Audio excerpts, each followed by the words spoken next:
El granjero compró aquel pantano olvidado creyendo que nadie lo quería, hasta el día en que caballos salvajes surgieron de la nada y lo rodearon en silencio. Cuando comprendió por qué aquellos animales habían sido abandonados allí, su rostro palideció y todos a su alrededor quedaron paralizados ante lo que estaba a punto de suceder. Suscríbete al canal, deja tu like y comenta desde qué parte del mundo nos estás viendo, porque ahora te lo voy a contar todo. El sol apenas comenzaba a calentar la tierra húmeda cuando Rafael escuchó la voz. «Oiga, vecino, ¿está seguro de que quiere quedarse?» Rafael dejó la pala clavada en el lodo y se enderezó. El dolor en la espalda era un recordatorio constante de los 2 días que llevaba limpiando. Del otro lado del límite marcado por unos postes viejos, un hombre mayor apoyaba los brazos en la cerca de madera. Tenía un sombrero de paja desgastado y una mirada que no era ni amigable ni hostil, solo cansada. «Buenos días», dijo Rafael, limpiándose el sudor de la frente con el antebrazo. «Sí, estoy seguro. Esta tierra es mía ahora». El hombre asintió lentamente, sin apartar los ojos de él. «Ya veo. Me llamo Emiliano. Vivo en esa casa de allá, la de techo rojo». Señaló con la barbilla hacia una construcción modesta a unos 500 metros. «Y usted es el forastero que compró el cieno llorón». Rafael notó cómo el hombre dijo el nombre, con un respeto bajo que sonaba a temor. «Rafael Morales, un gusto. Y sí, este es mi terreno». Emiliano soltó un suspiro que parecía venir desde muy adentro. «Don Rafael, la gente de por aquí no es mala, pero hay cosas que no decimos por nada. Este lugar…» Hizo una pausa, buscando las palabras. «Este lugar tiene sueño pesado, y a veces sueña en voz alta». Rafael miró a su alrededor. La mañana estaba en calma.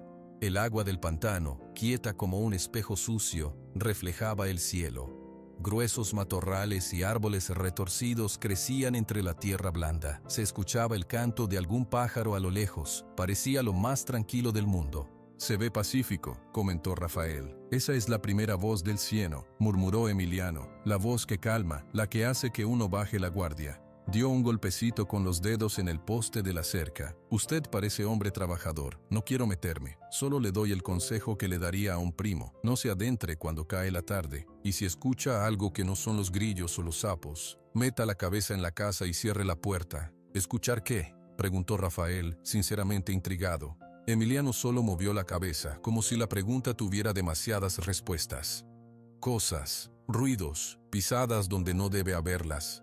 El cieno llora, por eso le dicen así, pero no son lágrimas de agua». Finalmente sus ojos se encontraron con los de Rafael. «Usted no es de por aquí, ¿verdad?» «De Oaxaca, pero llevo muchos años en la ciudad». «Ah», Emiliano asintió, como si eso lo explicara todo. «La ciudad hace fuerte la vista, pero debilita el oído. Aquí hay que escuchar con los pies en la tierra y con esto». Se golpeó el pecho suavemente. «El cieno no quiere dueño, don Rafael, solo quiere que lo dejen en paz». «Yo también quiero paz», respondió Rafael con suavidad. «No vine a pelear con la tierra, vine a cuidarla, a sembrar un poco de maíz, a poner unas gallinas, nada más». Los dos hombres se miraron en silencio por un momento. El canto del pájaro lejano se detuvo. «Bueno», dijo Emiliano por fin, separándose de la cerca. «Ya le dije mi parte. El que avisa no es traidor. Que le vaya bien, vecino, y recuerde, puerta cerrada al anochecer». Emiliano se dio la vuelta y caminó lentamente por el sendero de tierra hacia su casa, su figura volviéndose más pequeña y difusa con la distancia. Rafael lo observó irse. No se sentía ofendido por las advertencias. En los pueblos siempre había historias, lugares con fama. Era normal. Él no creía en fantasmas ni en monstruos. Creía en la tierra dura, en el trabajo de las manos, en el cansancio honesto al final del día. Volvió a su tarea. Había elegido el punto más alto de su terreno, un pequeño montículo que se mantenía seco la mayor parte del año, para construir su cabaña. Por ahora solo era una plataforma de madera y un amasijo de láminas y postes que sería su refugio temporal. Su verdadera casa, de ladrillo y techo firme, sería el proyecto de los próximos meses.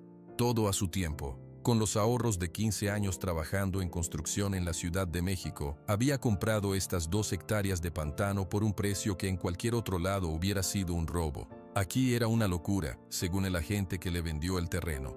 «Nadie quiere el cieno llorón, amigo. Es tierra triste». Esa frase, tierra triste, fue lo que terminó de convencerlo. Él entendía la tristeza y creía que podía cambiarla con cuidado. Al mediodía, Rafael se sentó en los escalones de su futuro hogar a comer un par de tortillas con frijoles que había preparado esa mañana. Masticaba lentamente, observando su reino. El aire olía a agua estancada, a tierra mojada, a vida vegetal en descomposición y renacimiento. Era un olor fuerte, pero no desagradable. Era real. Hablando en voz baja, como si le contara un secreto a un viejo amigo, Rafael dirigió sus palabras al pantano. Ya verás, no te voy a lastimar. Vamos a limpiar un poco por aquí donde da el sol para el maizal. Te dejaré quieto en las partes más húmedas. A ti te gusta el agua, lo sé. Podemos vivir juntos, sin problemas.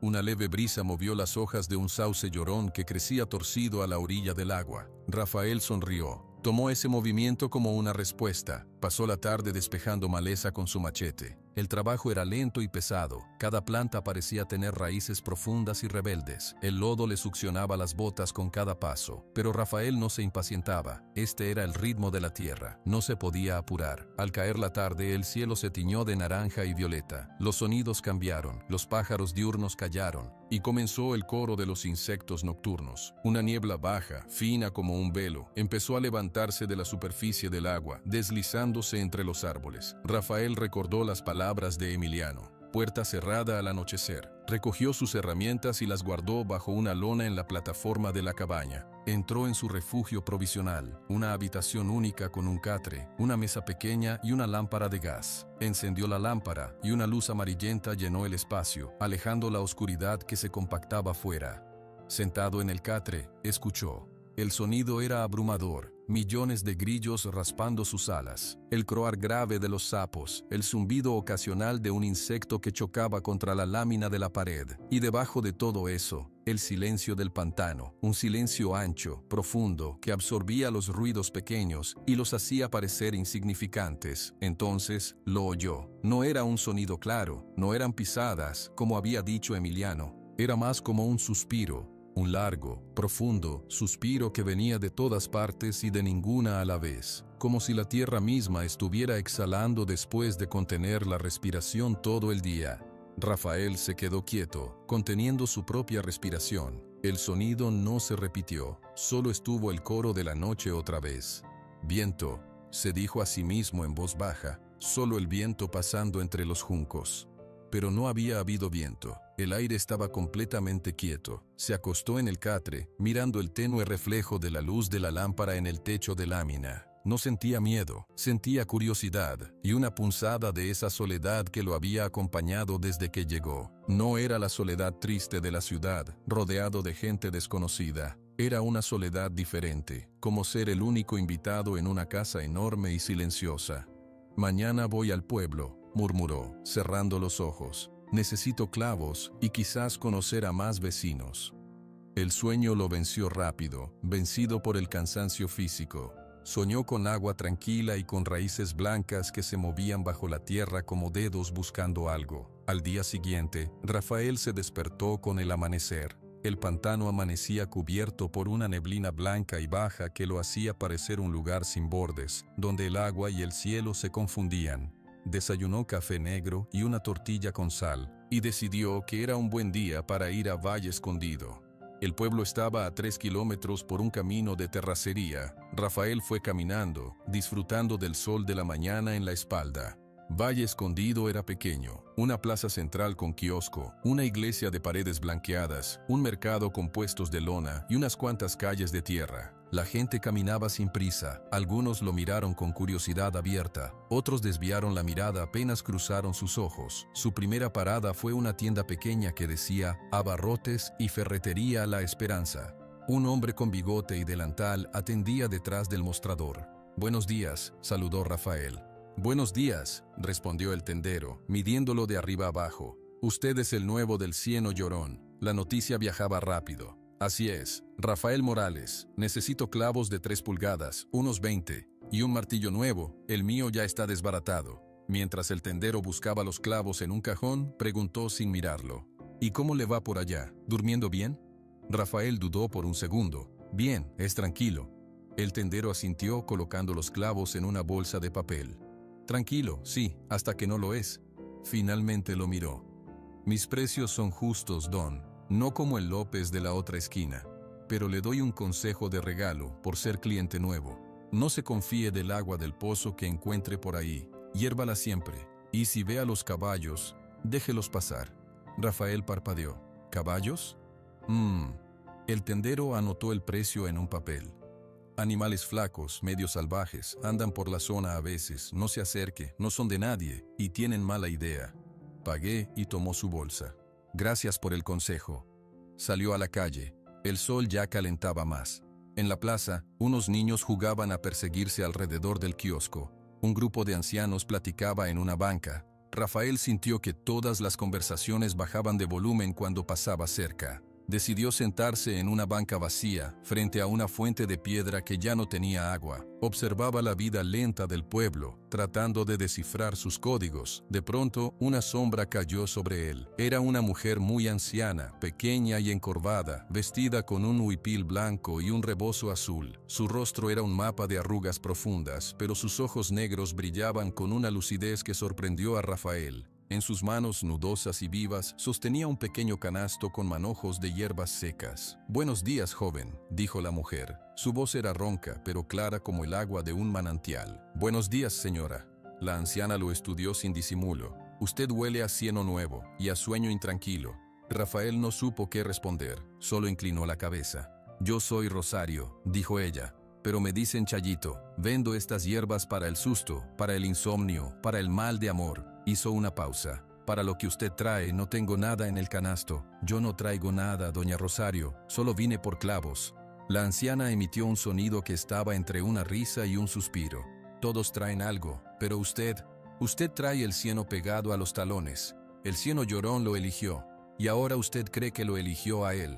Sus dedos, sin dejar de sostener el canasto, acariciaron un manojo de toronjil. «El pantano no es malo, está enfermo, tiene una fiebre muy vieja, y la fiebre sueña, y a veces sus sueños salen a caminar». Las palabras de la anciana resonaron con lo que había sentido anoche, el suspiro de la tierra. «¿Sueños?», preguntó Rafael, bajando la voz. Doña Rosario asintió lentamente, como los de una persona con calentura. Imágenes tristes, recuerdos que duelen. El cieno los repite, una y otra vez. Miró hacia la dirección de donde Rafael había venido, como si pudiera ver a través de las casas. «Usted es un hombre callado, se le nota. Los callados son los que mejor escuchan, y el pantano tiene mucho que contar, pero la historia duele». Volvió a mirarlo. «Tenga cuidado con lo que escucha, hijo. A veces, escuchar una historia te hace parte de ella». Antes de que Rafael pudiera preguntar más, doña Rosario asintió con la cabeza a modo de despedida y se alejó con pasos pequeños pero firmes, perdiéndose entre los puestos del mercado.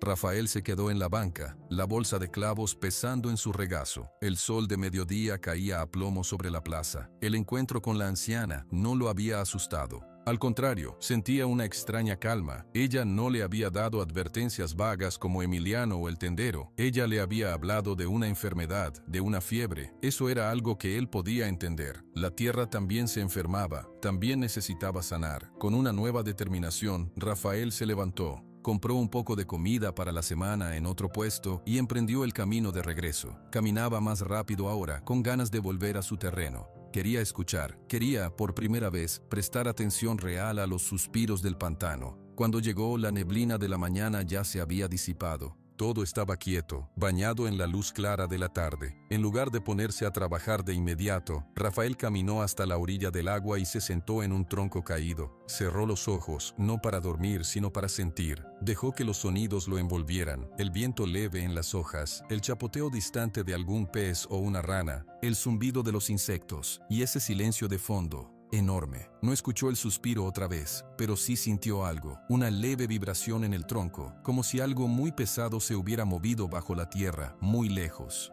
Era casi imperceptible. Abrió los ojos. El agua frente a él estaba quieta, pero en la orilla opuesta, entre los juncos, vio algo. Unas huellas, grandes, redondas, hundidas profundamente en el lodo. No eran de vaca, eran demasiado grandes para un venado. Eran huellas de caballo. Se acercó, con cuidado. Las huellas venían desde lo profundo del pantano y se dirigían hacia el bosquecillo de árboles retorcidos. Y allí, colgando de una rama baja, había un mechón de pelo largo, grueso y de un color marrón sucio, enredado con una enredadera. Rafael desenredó el pelo con cuidado. Era áspero al tacto. Lo olfateó. Olía a lodo, a agua estancada y a algo más. Un olor dulzón y amargo a la vez, como una planta medicinal. Guardó el mechón en el bolsillo de su camisa. Miró las huellas que se perdían en la espesura. El tendero había hablado de caballos flacos con mala idea. Doña Rosario había hablado de sueños que caminan. ¿Qué les pasó?,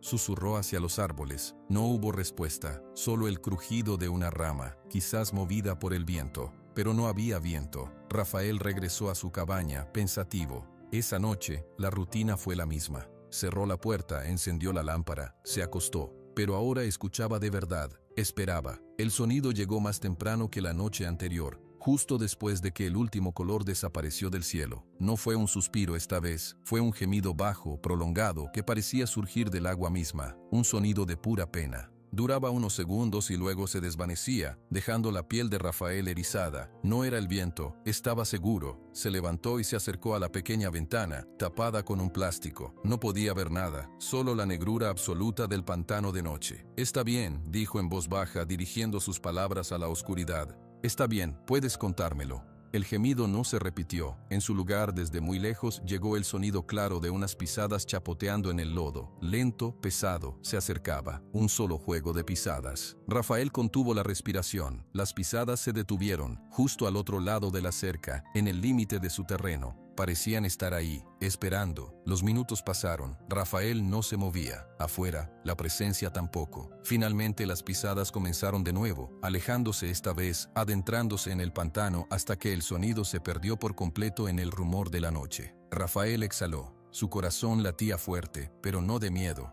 Era una emoción diferente, más compleja, compasión. Cualquiera que hiciera un sonido así, fuera lo que fuera, cargaba con un dolor inmenso. Se recostó en el catre, el mechón de pelo áspero en su mano. Miró al techo de lámina, donde la luz de la lámpara dibujaba sombras movedizas. Mañana, prometió, para sí mismo y para la cosa triste que gemía en el pantano. Mañana empiezo a escuchar.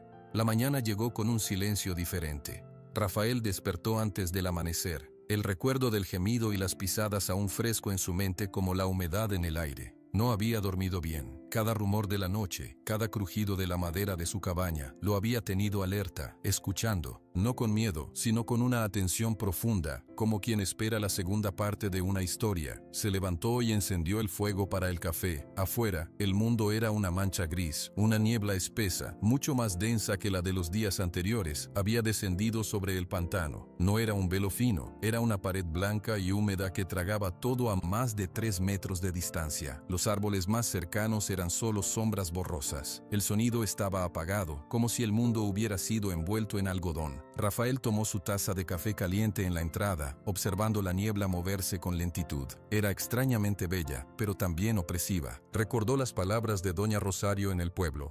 La niebla es la sabana del pantano, cubre lo que duele. Estaba a punto de volver a entrar cuando una forma se movió en la blancura. Se quedó quieto, conteniendo la respiración. La forma era grande, oscura, se desvaneció en la niebla. Luego, otra, a su izquierda, y otra más, directamente frente a él, a unos 10 pasos. La niebla se agitó y por un momento, Rafael vio un perfil largo, un cuello arqueado, una oreja que se movía, un caballo, pero no como los caballos que recordaba de su infancia en Oaxaca. Este animal era una silueta de huesos y angustia. Se podían ver las costillas marcadas bajo el pelaje enmarañado y sucio. La crin, enredada con ramitas y lodo, caía sobre un cuello que parecía demasiado delgado para sostener la cabeza. El caballo no relinchó, no hizo ningún sonido, solo emergió de la niebla y se detuvo, mirándolo. Sus ojos eran enormes, negros como el agua profunda del pantano al anochecer, y en ellos Rafael no vio bravura salvaje, ni miedo, ni agresión. Vio una tristeza tan profunda y antigua que le detuvo el corazón. Era la misma tristeza del gemido de la noche anterior. Antes de que pudiera reaccionar, la niebla a su derecha se abrió, y apareció otro, y otro más, uno detrás del otro, silenciosos como fantasmas. Los caballos fueron saliendo de la blancura, no trotaban, caminaban con paso lento, pesado, con la cabeza baja. Su piel, en distintos tonos de bayo, gris y marrón, estaba cubierta de barro seco y heridas viejas.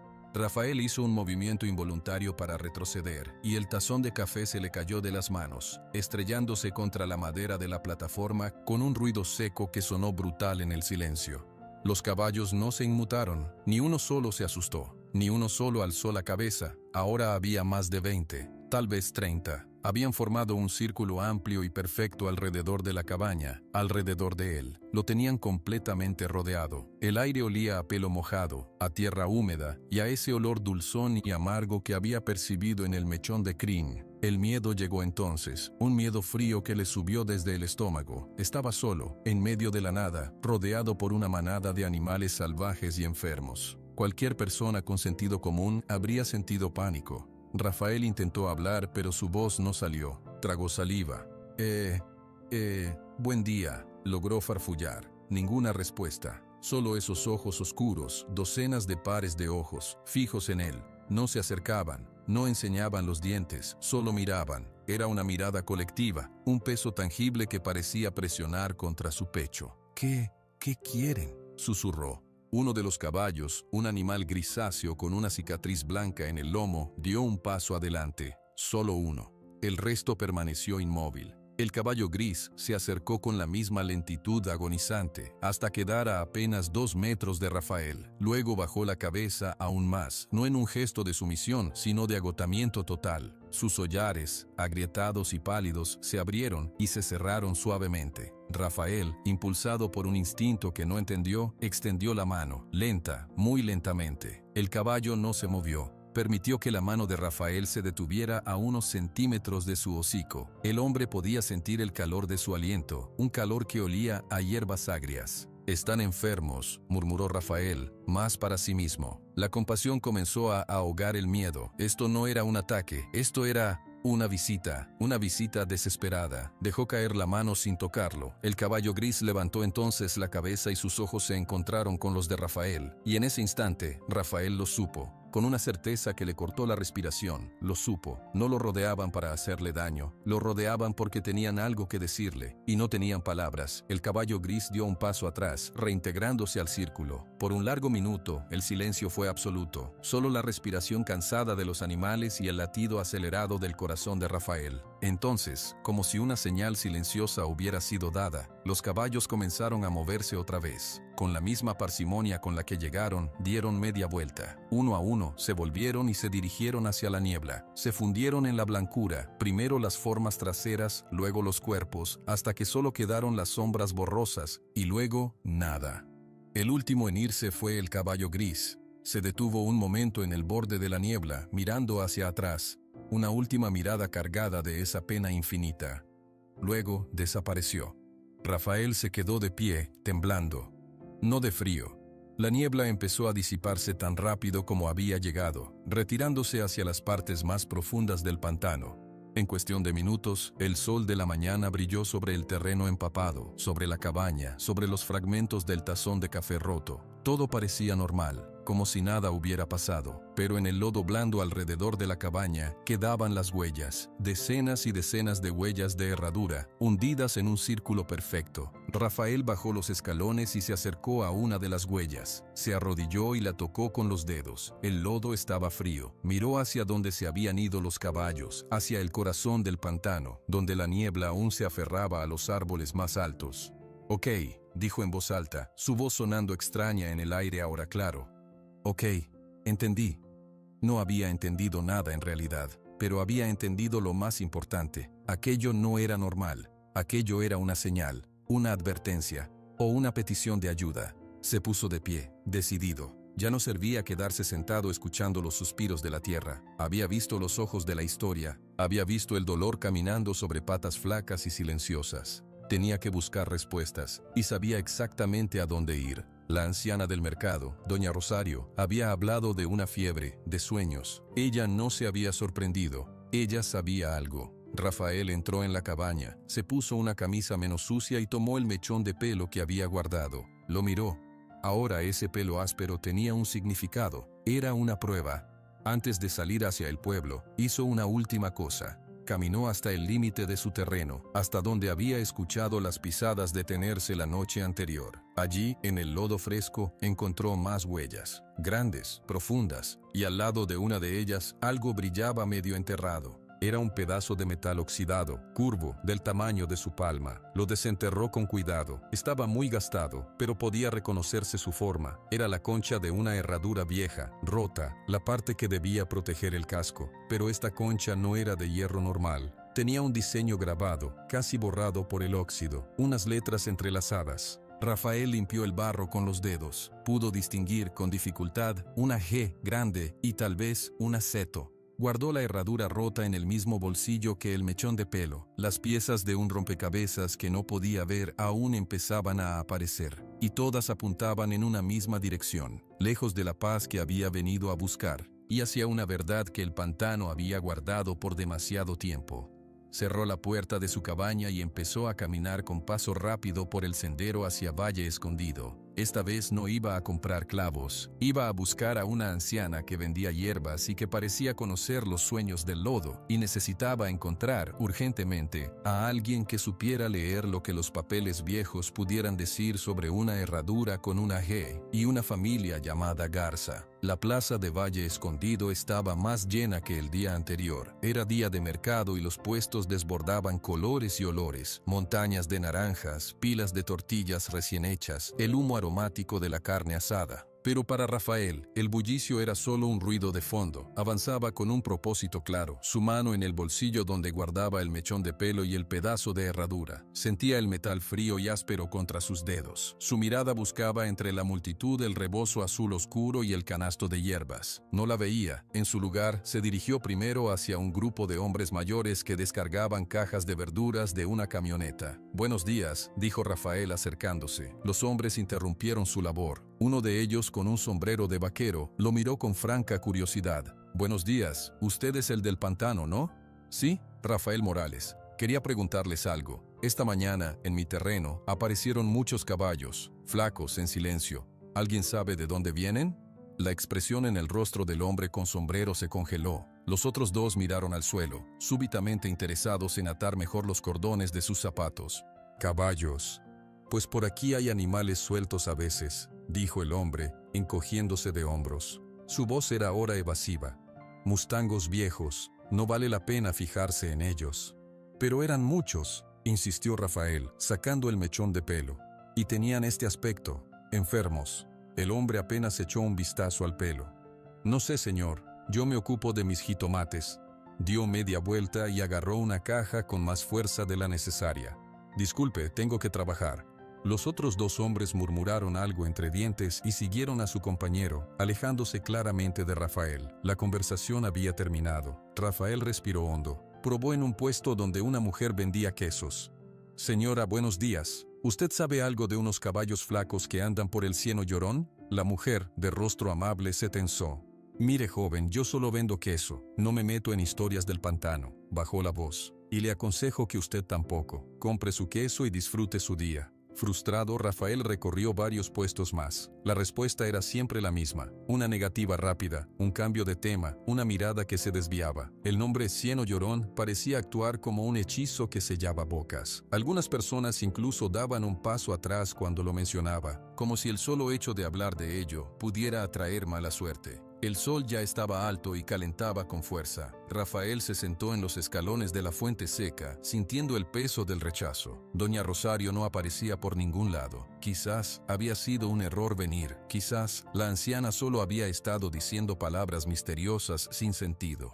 Buscando respuestas donde nadie quiere dar ninguna, la voz ronca y familiar vino de detrás de él. Rafael se volvió. Doña Rosario estaba allí, como si hubiera materializado de la sombra de un árbol cercano. En sus manos no llevaba el canasto, sino un pequeño atillo de tela. «Doña Rosario». «Sí, la estaba buscando». «Ya lo vi», dijo ella, sentándose lentamente a su lado en los escalones. Sus huesos crujieron suavemente, preguntando a sordos. «Ellos no van a hablar». El miedo les cosió la boca hace mucho tiempo. Rafael no perdió más tiempo. Sacó el mechón de pelo y el pedazo de herradura oxidada y los puso en el escalón entre los dos. «Esto lo encontré, y esta mañana, más de 20 caballos como este rodearon mi cabaña. Solo me miraron, no me hicieron nada, pero sus ojos, usted tenía razón, es una tristeza que duele ver». Doña Rosario no tocó los objetos, solo los observó. Sus dedos nudosos se cerraron sobre sus rodillas. Cuando habló, su voz era apenas un suspiro. La herradura de los Garza, no la veía desde, ni me acuerdo. Alzó la vista hacia Rafael. Usted es terco y tiene buen corazón, los animales lo saben, por eso fueron a usted. ¿Por qué? ¿Qué quieren de mí? No quieren nada, de usted. Le están dando algo, a usted, una advertencia, una memoria. Doña Rosario hizo una pausa, mirando a la gente que pasaba. Nadie se acercaba a ellos. Era como si un círculo invisible los separara del resto del mercado. Ellos son los que no pudieron olvidar. Su cuerpo recuerda el veneno todos los días. Rafael sintió un escalofrío. ¿Veneno? La anciana asintió lentamente. Hace muchos años, 40 años, tal vez más. La gente grande de este pueblo, los que tenían canas cuando yo era joven, lo vieron. Pero enterraron la historia como se entierra a un muerto incómodo. Hablar de eso atraía mala suerte, decían. Mejor olvidar. ¿Y los caballos? ¿Los de don Aníbal Garza? Doña Rosario lo miró con sorpresa, y luego con un atisbo de respeto. Así que ya escuchó el nombre. Bueno, eso acelera las cosas. Se inclinó un poco hacia él. Los archivos, los papeles viejos de la presidencia municipal. Allí duermen los detalles que mi memoria ya no guarda. Fechas, nombres. El tamaño de la mentira. Señaló con la barbilla hacia un edificio de una sola planta, pintado de blanco y amarillo, al otro lado de la plaza. Ahí, la oficina del archivo está en la parte de atrás, pero está cerrada y el señor encargado se fue a visitar a su hija en Puebla. Rafael sintió que se le hundía el corazón. Entonces no puedo entrar. No, si va solo, dijo doña Rosario, y una sonrisa pequeña y astilla apareció en sus labios. Pero la muchacha de la biblioteca tiene una llave. Ella a veces ayuda a organizar esos papeles porque a nadie más le importan. Ella cree que la historia, hasta la fea, debe recordarse. La bibliotecaria, Lucía Fernández, la biblioteca es esa puerta verde, al lado de la farmacia. Doña Rosario señaló una construcción pequeña que Rafael no había notado. Dígale que Chayito lo mandó, y que le enseñe lo de la herradura. A ella le gustan las cosas que pueden probar una historia. La anciana se puso de pie con un leve quejido. Yo ya hice mi parte, el resto del camino lo camina usted, y tenga cuidado, algunas verdades una vez que se despiertan no se pueden volver a dormir. Sin esperar respuesta, doña Rosario se alejó, mezclándose con la multitud hasta desaparecer. Rafael se quedó solo otra vez, pero ahora con un destino claro. Recogió la herradura y el mechón, guardándolos como tesoros, y se dirigió hacia la puerta verde. La biblioteca era una habitación única, fresca y llena del olor a papel viejo y polvo. Estantes de madera descolorida llegaban hasta el techo, repletos de libros con lomos gastados. Había 2 mesas pequeñas y una silla detrás de un mostrador. Y detrás del mostrador, una joven con el cabello castaño recogido en una cola baja, completamente absorta en un libro enorme abierto frente a ella. Tenía anteojos redondos y una expresión de concentración intensa. Rafael tosió suavemente para anunciar su presencia. La joven, Lucía, alzó la vista rápidamente, parpadeando como si volviera de muy lejos. «Oh, buenos días, disculpe, ¿en qué le puedo ayudar?» Su voz era clara y amable.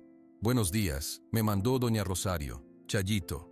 La expresión de Lucía cambió ligeramente. La curiosidad reemplazó a la cortesía profesional. Puso un marcador en su libro y lo cerró. Doña Rosario no manda a la gente por aquí muy a menudo. Debe ser importante. Es sobre el pantano, el cieno llorón. Rafael vio cómo el nombre hacía que Lucía se enderezara en su silla. Y sobre unos caballos, y sobre esto.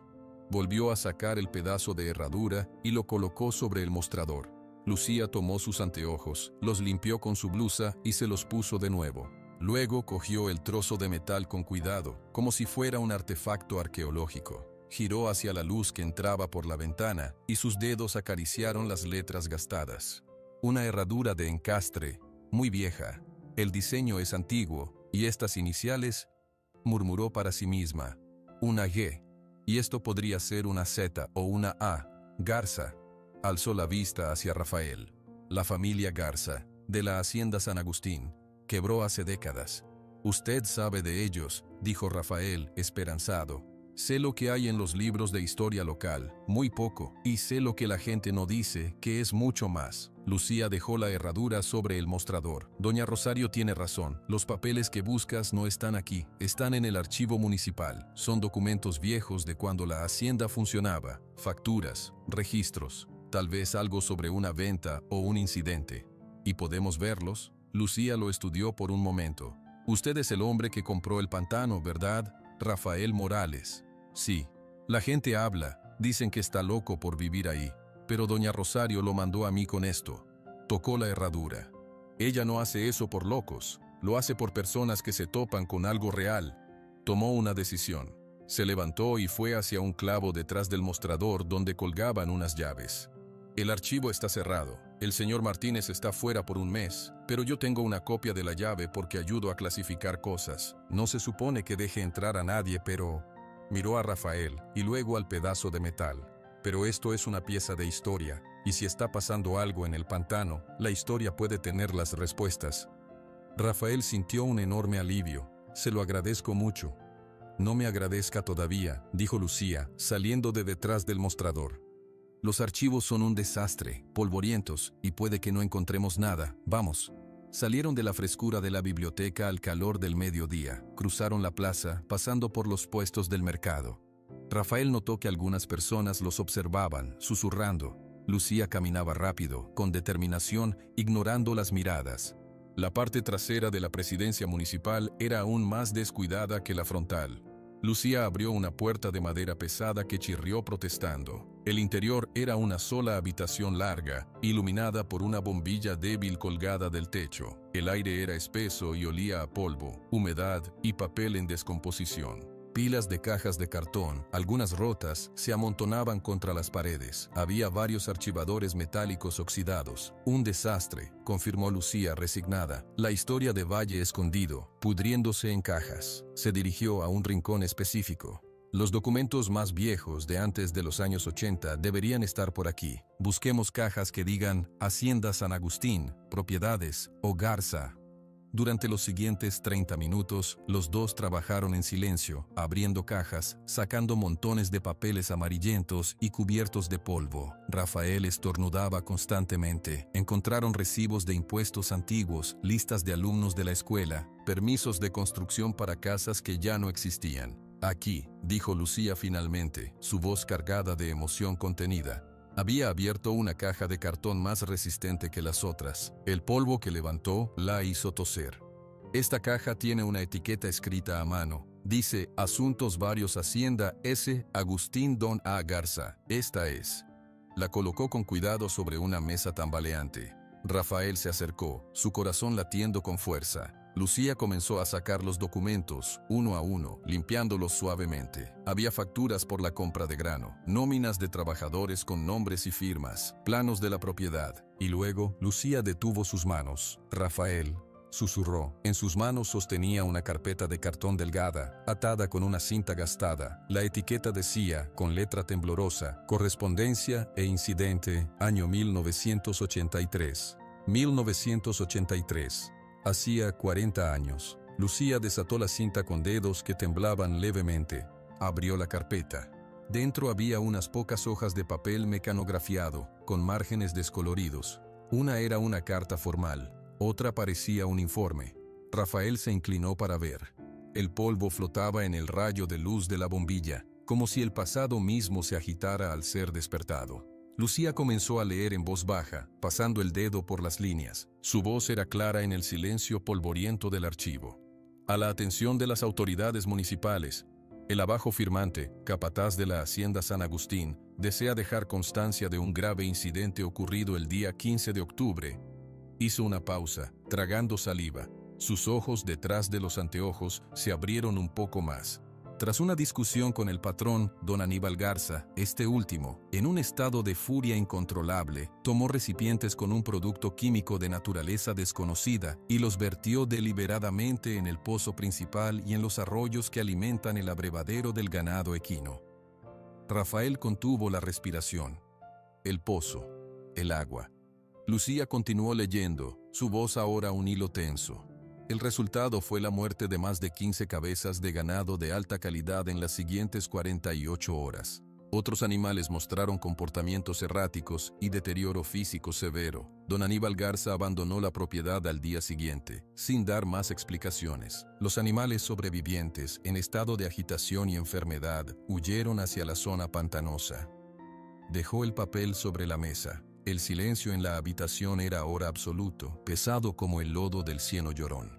Rafael miró el papel, luego miró a Lucía. En sus ojos, vio reflejado el mismo horror que él sentía crecer en su estómago. Los caballos flacos, los ojos tristes, el gemido en la noche, no eran una aparición misteriosa. Eran los sobrevivientes, los que habían bebido el veneno y no habían muerto, los que habían cargado con él en sus cuerpos durante 40 años, y ahora por alguna razón habían salido de las sombras para rodear su cabaña, para mirarlo, para avisarle. El informe estaba firmado, la fecha era clara, pero la historia, la verdadera historia, apenas comenzaba, porque un solo pensamiento resonó en la mente de Rafael, más aterrador que cualquier otro. Si el veneno estaba todavía allí, en el agua, en la tierra, ¿qué más había crecido en 4 décadas de silencio? El polvo seguía flotando en el aire, atrapado en el débil rayo de luz. Rafael y Lucía permanecieron en silencio, mirando el papel mecanografiado como si fuera un objeto peligroso. Las palabras, producto químico de naturaleza desconocida, parecían arder en la página. 15 de octubre de 1983, leyó Lucía en voz alta otra vez, como para asegurarse de que era real. Hace 40 años. Alzó la vista hacia Rafael. Sus ojos, detrás de los lentes, reflejaban la misma incredulidad. Lo envenenó a propósito, enfurecido, envenenó el agua de sus propios animales. Rafael asintió lentamente. La imagen de los caballos flacos, sus costillas marcadas, sus ojos negros llenos de una pena que ahora entendía, lo invadió con una claridad dolorosa. Son ellos, los que sobrevivieron. Tienen que serlo, murmuró Lucía. Con manos que ahora temblaban menos por el nerviosismo y más por la indignación, sacó el siguiente documento de la carpeta. Era una hoja más pequeña, una nota escrita a mano con tinta azul descolorida. Es una lista, parece una lista de compras. Rafael se acercó. La letra era pulcra, angulosa.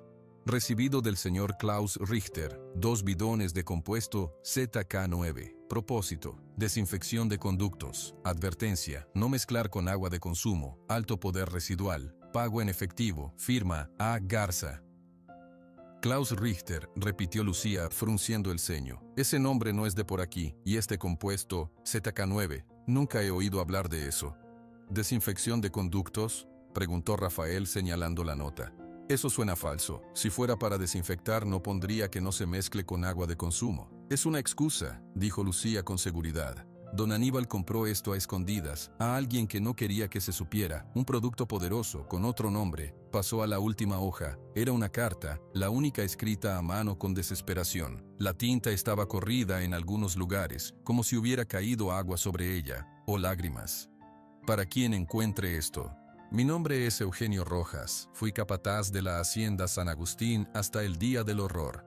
Don Aníbal era un hombre con rabia en el alma, despreciaba todo lo que no le daba dinero o placer. Ese día yo le reclamé por azotar a un potrillo hasta dejarlo cojo. Se rió de mí, dijo que un animal inútil era basura. Esa noche, él y otro hombre bajaron los bidones al pozo principal. Yo los vi desde mi cuarto, no pude detenerlo. Al día siguiente los caballos empezaron a caer, unos murieron rápido, otros se volvieron locos. Gritaban de una forma que no era de caballo, se golpeaban contra los árboles. Los que no murieron en los primeros días se fueron debilitando, pero no morían, solo miraban. Con unos ojos, Dios mío, con unos ojos que parecían humanos llenos de terror. Don Aníbal vio lo que hizo y tuvo miedo. No miedo por los animales, sino por sí mismo. Empacó y se fue antes de que amaneciera. Nos dejó a nosotros con los animales enfermos y una tierra envenenada. Yo liberé a los que quedaban vivos. Huyeron hacia el pantano. Espero que encuentren paz, porque en esta tierra ya no la hay. Yo me voy de aquí, no puedo más. Que Dios me perdone por no haber hecho nada. Eugenio Rojas. Cuando Lucía terminó de leer, su voz estaba quebrada. Una lágrima se deslizó por su mejilla y cayó sobre el vidrio de sus lentes. La dejó allí. Rafael no dijo nada. Las palabras del capataz, escritas hacía 4 décadas, resonaban en la pequeña habitación como un eco tardío. Unos ojos que parecían humanos, llenos de terror. Esa era la tristeza que él había visto. No era solo dolor animal, era el entendimiento, el recuerdo del veneno, la traición. Ellos lo saben, dijo Rafael finalmente, su voz ronca. Ellos recuerdan todo, el sabor del agua envenenada, el hombre que se los hizo beber. Por eso están así. Y fueron hacia el pantano, agregó Lucía, limpiándose la cara con el dorso de la mano. Se refugiaron en el lugar que su patrón envenenó. Es cruel, pero es lo único que conocen. Rafael tomó la carta de Eugenio Rojas. La letra temblorosa le hablaba de un miedo que había durado 40 años. Y ahora salen, se me acercan. ¿Por qué a mí? ¿Por qué ahora? Lucía se quitó los lentes y los limpió con el borde de su blusa. Su mente, acostumbrada a resolver rompecabezas de libros, trabajaba a toda velocidad. El documento dice: alto poder residual. Eso significa que el veneno no desaparece, se queda en el agua, en la tierra. Si los caballos han estado bebiendo y comiendo de ese pantano por 40 años, el veneno sigue con ellos, es parte de ellos. Rafael sintió un escalofrío. ¿Y qué hace un veneno que no mata pero no se va, en un lugar durante 40 años? Los dos se miraron. La misma idea, terrible y lógica, surgió entre ellos. Cambia, dijo Lucía casi en un suspiro. Tiene que cambiar, reacciona con cosas, con los minerales de la tierra, con las plantas, con el agua estancada. Señaló los papeles. Don Aníbal compró esto a un tal Klaus Richter, un nombre alemán, hace 40 años. Después de la guerra, circulaban muchos químicos raros, experimentales, cosas que la gente no entendía del todo. Rafael recordó algo.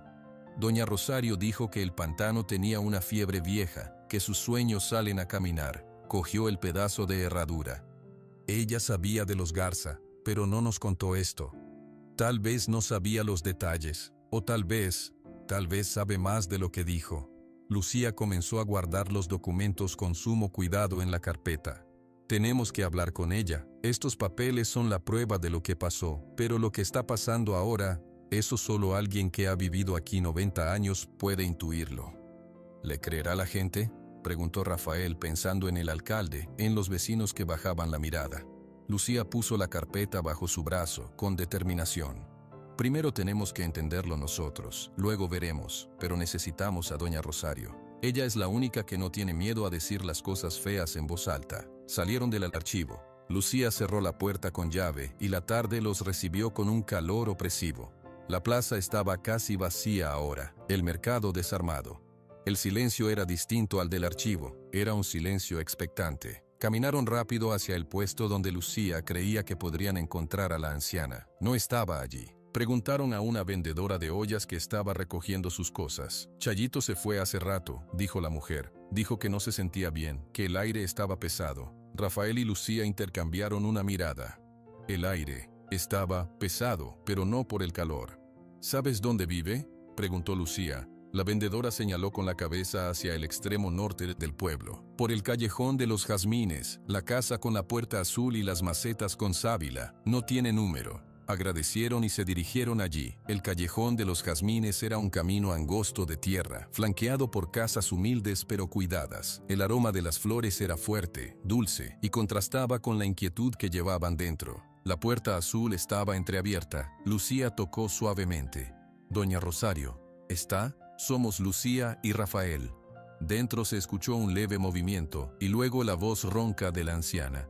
«Pasen, ya los esperaba». La casa era de una sola habitación, fresca y ordenada. Hierbas secas colgaban del techo. Doña Rosario estaba sentada en una mecedora de madera, con un tejido en las manos. Sus dedos no se detenían, moviendo las agujas con un ritmo tranquilo. No parecía enferma. «Siéntense», dijo, señalando dos taburetes. Sus ojos brillantes fueron de Lucía a la carpeta que ella apretaba contra su pecho, y luego a Rafael. Encontraron el esqueleto en el armario. Lucía colocó la carpeta sobre una mesita baja, al lado de una maceta con albahaca. «Sí, lo encontramos todo, la carta del capataz, la lista del químico. ¿Usted sabía lo del CTK9? Doña Rosario dejó de tejer por un momento. Sus manos descansaron sobre el tejido a medio hacer. Sabía que había un veneno, que era fuerte y que no era de aquí. Lo que no sabía era el nombre. ZK9. Suena a cosa de laboratorio, no a veneno para ratas. «¿Y qué pasó con ese veneno, doña Rosario?», preguntó Rafael, inclinándose hacia adelante. «Los caballos lo absorbieron, pero no murieron todos. El pantano lo absorbió también. ¿A dónde fue?». La anciana miró hacia la puerta abierta, como si pudiera ver hasta el cieno llorón. Cuando habló, su voz era baja y grave. «El pantano no es solo agua y lodo, es vivo, respira, come lo que le cae. Si le das comida podrida, se enferma». Don Aníbal le dio una comida muy podrida, un químico que no pertenece a la tierra. Sus dedos volvieron a agarrar las agujas, pero no tejían, solo las sostenía. Cuando un cuerpo no puede expulsar un veneno, a veces lo encapsula, lo envuelve en algo duro, como una cápsula, para que no haga más daño. Otras veces, el veneno se mezcla con la sangre y cambia todo. Hizo una pausa, dejando que sus palabras flotaran en la habitación perfumada por la albahaca.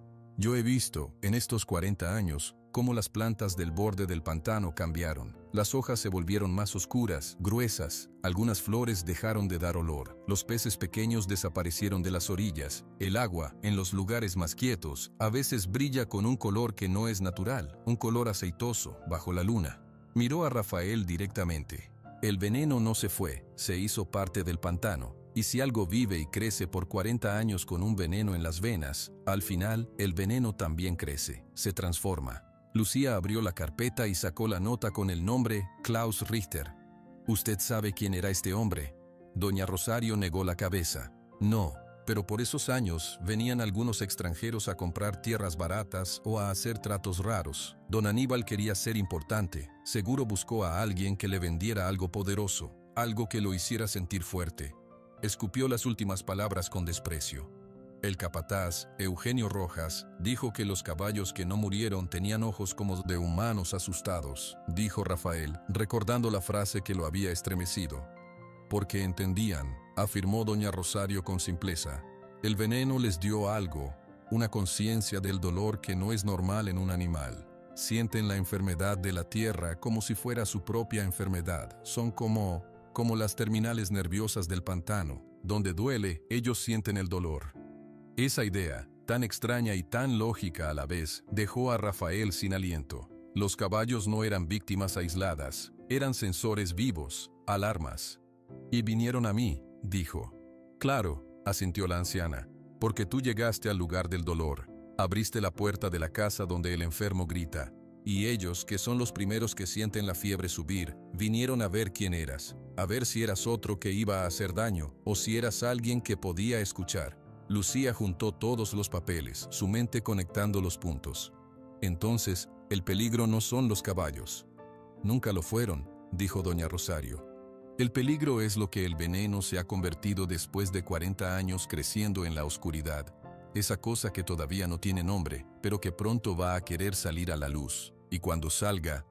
Se calló, y por primera vez, Rafael vio un verdadero miedo en sus ojos antiguos. Cuando salga, ya no será solo el pantano el que llore. El miedo en los ojos de doña Rosario era una cosa rara y fría. No era el miedo rápido de un susto, sino el miedo lento y pesado de quien ha visto venir una tormenta durante años y sabe que ya no puede evitar que toque tierra. Rafael rompió el silencio que se había hecho en la pequeña habitación.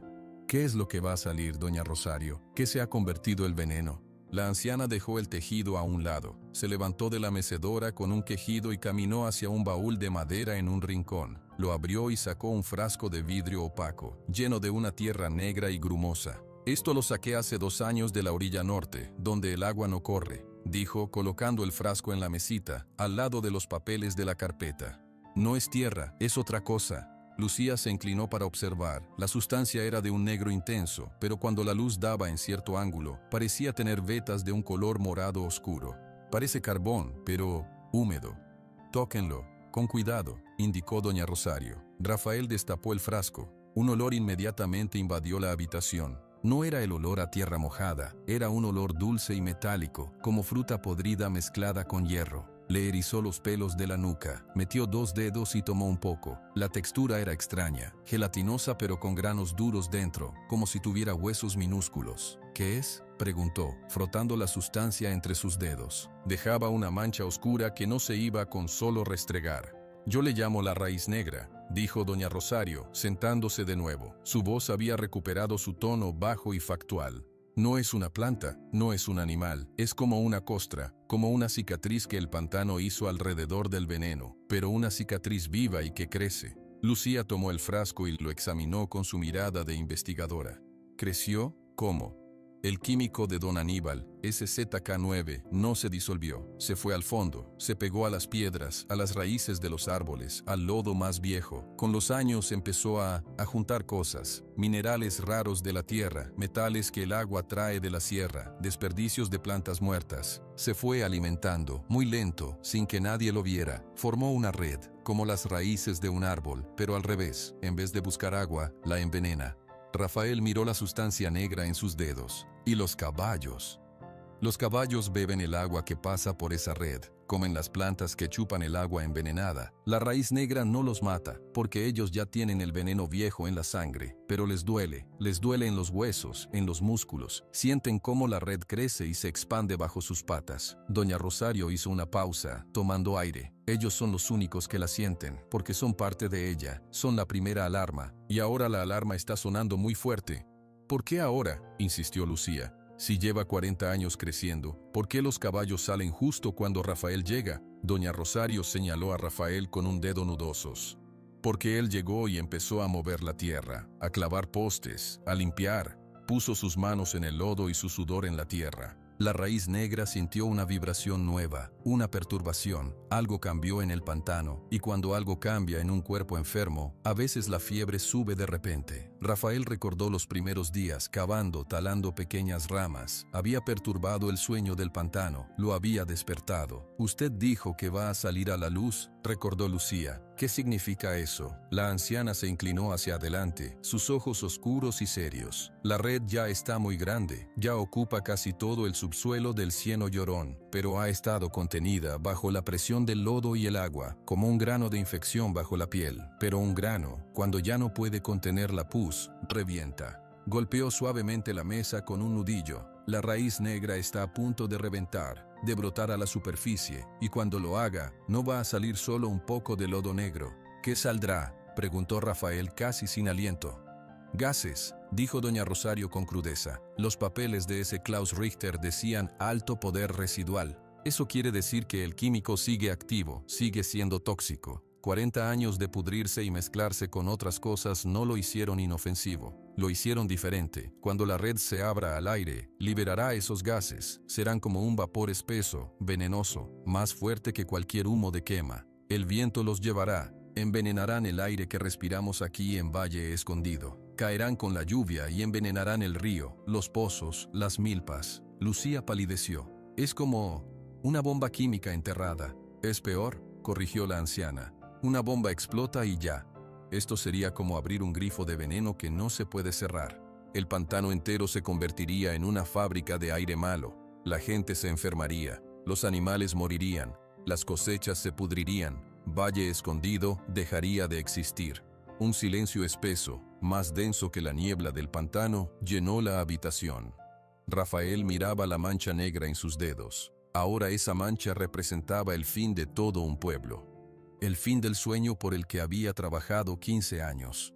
«Los caballos vinieron a avisarme», dijo finalmente, su voz cargada de una nueva comprensión. «No para asustarme, para que hiciera algo, porque ellos no pueden». «Sí», afirmó doña Rosario, «ellos te mostraron el dolor. Ahora tú tienes que ser las manos que busquen la cura». «¿Cura?», preguntó Lucía, esperanzada. «Hay una cura». Doña Rosario negó con la cabeza lentamente.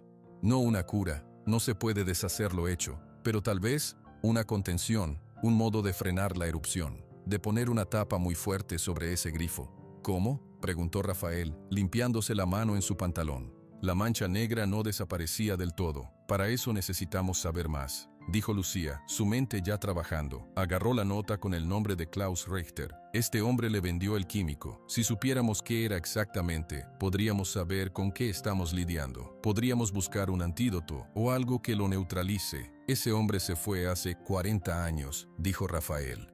«Pero tal vez dejó rastro en otro lado», insistió Lucía. «En registros de aduanas, en papeles de otras haciendas, o tal vez hay alguien más en el pueblo que sabe, alguien que no ha hablado». Doña Rosario se quedó callada un momento, pensativa. «El viejo Tomás», dijo al fin.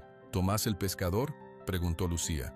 «Sí, él era muy joven entonces, pero su padre trabajó un tiempo en la hacienda de don Aníbal, antes del envenenamiento.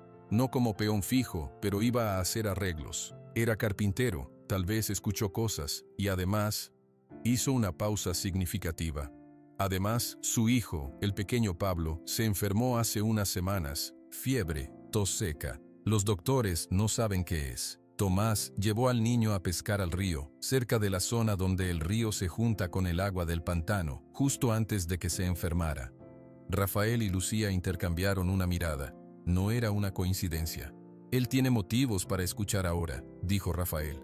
Y tiene un bote, agregó doña Rosario. Si de verdad quieren llegar al corazón del pantano, al lugar donde don Aníbal vertió el veneno, necesitarán un bote. Caminar por el cieno es una sentencia de muerte. El lodo te traga. El plan, vago y aterrador, empezaba a tomar forma en la habitación. Rafael sintió el peso de una responsabilidad que no había buscado, pero que ahora no podía ignorar. No se trataba solo de su tierra o su paz, se trataba de todo un pueblo. Tenemos que hablar con Tomás, dijo Rafael poniéndose de pie. Lucía asintió, guardando los documentos en la carpeta con un cuidado reverencial. Y tenemos que hacerlo rápido. Si doña Rosario tiene razón y la raíz está a punto de brotar, no tenemos mucho tiempo. Doña Rosario también se levantó, caminó hacia Rafael y puso una mano arrugada pero firme en su brazo. Cuidado con a quién más le cuentes esto, hijo. El miedo hace cosas raras a la gente. Algunos querrán negarlo, otros querrán aprovecharse, y otros pueden intentar detenerte. ¿Por qué alguien querría detenernos?, preguntó Lucía confundida. La anciana solo esbozó una sonrisa amarga. La codicia tiene muchos disfraces, y un pantano moribundo es muy barato. Vayan, hablen con Tomás. Él vive en la última casa del camino a la ribera, donde huelen a red vieja y a pescado. Rafael y Lucía salieron de la casa de doña Rosario. La tarde estaba cayendo, tiñendo el cielo de tonos naranja y rosa. Un cielo demasiado bello para la fealdad que se cocinaba bajo la tierra. Mientras caminaban hacia las afueras del pueblo, en dirección al río, Lucía habló en voz baja. ¿Crees que podemos hacerlo? ¿Contener eso? Rafael miró sus manos. La mancha de la raíz negra seguía ahí, un recordatorio oscuro y pegajoso. Respiró hondo, llenando sus pulmones con el aire que aún era puro. No lo sé, respondió con honestidad, pero los caballos me pidieron ayuda, no con palabras, pero me la pidieron, y no puedo decirles que no. Antes de que Lucía pudiera responder, un sonido lejano les hizo detenerse en seco. Venía de la dirección del pantano, atravesando la distancia silenciosa de la tarde. Era un relincho, largo, agudo, cargado de una angustia que cortaba el alma. No era el sonido de un caballo salvaje y libre, era el lamento de un animal que sufre una herida invisible. El sonido se repitió, y luego otro más se le unió, un coro de dolor que salía del corazón del cieno llorón. La alarma, como había dicho doña Rosario, estaba sonando, y cada vez sonaba más fuerte. Los últimos relinchos se desvanecieron en el aire de la tarde, dejando un silencio cargado. Rafael y Lucía se miraron, sin necesidad de palabras. El sonido era la confirmación de todo lo que doña Rosario había dicho. La fiebre subía. Aceleraron el paso hacia la ribera. La última casa del camino era de madera y lámina, con redes de pesca extendidas sobre postes para secar y el olor persistente a pescado y río. Un hombre de complexión fuerte, camisa arremangada y rostro curtido por el sol, estaba sentado en un banco fuera de la casa, reparando un anzuelo. Era Tomás. Al acercarse, el hombre alzó la vista. Sus ojos eran pequeños, desconfiados. ¿Sí? ¿Qué buscan? Buenas tardes, señor Tomás, comenzó Lucía, usando un tono respetuoso. Soy Lucía, la de la biblioteca. Él es Rafael, el nuevo del cieno llorón. Necesitamos hablar con usted. Tomás frunció el ceño. Ya he oído hablar, no quiero problemas. No venimos a darle problemas, dijo Rafael adelantándose un paso. Su voz era calmada pero firme. Venimos porque sabemos que su hijo Pablo está enfermo, y creemos que sabemos por qué. Eso hizo que Tomás bajara el anzuelo. Su desconfianza se mezcló con una punzada de preocupación paternal. Los doctores dicen que es una gripe rara, nada más. ¿Se enfermó después de ir a pescar cerca de donde el río se junta con el pantano?, preguntó Lucía. Tomás se puso lentamente de pie. Su cuerpo era ancho, imponente. ¿Qué saben ustedes de eso? Rafael sacó el frasco que doña Rosario les había dado. Abrió la tapa y extendió el frasco hacia Tomás. Huele. Tomás dudó, luego se acercó y olió. Su expresión cambió de inmediato, retrocedió como si lo hubieran golpeado. Ese olor, en el agua, ese día, un olor dulce como de melón podrido. Pablo dijo que el agua brillaba raro cerca de la orilla. Yo no le hice caso. Miró a Rafael con ojos ahora llenos de un temor nuevo. ¿Qué es? Es lo que está envenenando el pantano, y está a punto de envenenar todo el pueblo, dijo Rafael. Le explicó con palabras simples lo que habían descubierto en los archivos, don Aníbal, el veneno, los caballos, y lo que doña Rosario llamaba la raíz negra. Mientras hablaba, la cara de Tomás se fue poniendo pálida bajo su bronceado. Cuando Rafael terminó, el pescador se dejó caer de nuevo en el banco, como si las piernas no lo pudieran sostener. Mi hijo tose sin parar, le duele el pecho. ¿Es ese gas del que habla doña Rosario? Puede ser, dijo Lucía con compasión. Los gases pueden subir por el agua, o estar en el aire cerca del agua. Es solo el principio, señor Tomás. Si la raíz brota, será mucho peor. Tomás enterró su rostro en sus manos grandes y callosas por un momento. Luego lo alzó, y sus ojos tenían una determinación feroz. ¿Qué hay que hacer? Necesitamos llegar al centro, al lugar exacto donde don Aníbal vertió el veneno, dijo Rafael. Doña Rosario dice que usted tiene un bote.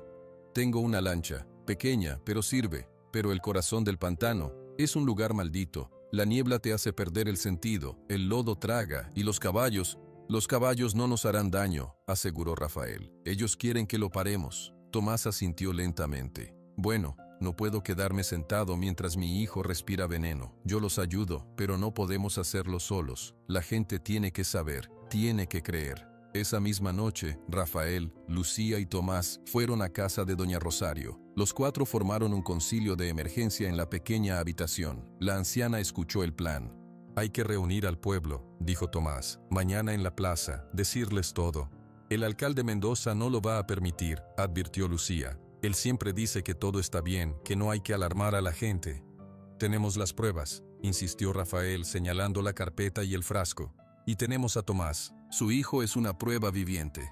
Doña Rosario tejía en su mecedora, pensativa. Mendoza es un hombre con los ojos puestos en el bolsillo, no en el pueblo. Se va a reír, va a decir que son inventos, pero tienen que intentarlo. El pueblo tiene derecho a saber en qué peligro está. Hizo una pausa. Yo hablaré. La gente todavía le teme un poco a mis palabras. A la edad, a veces la confunden con sabiduría. Así se decidió.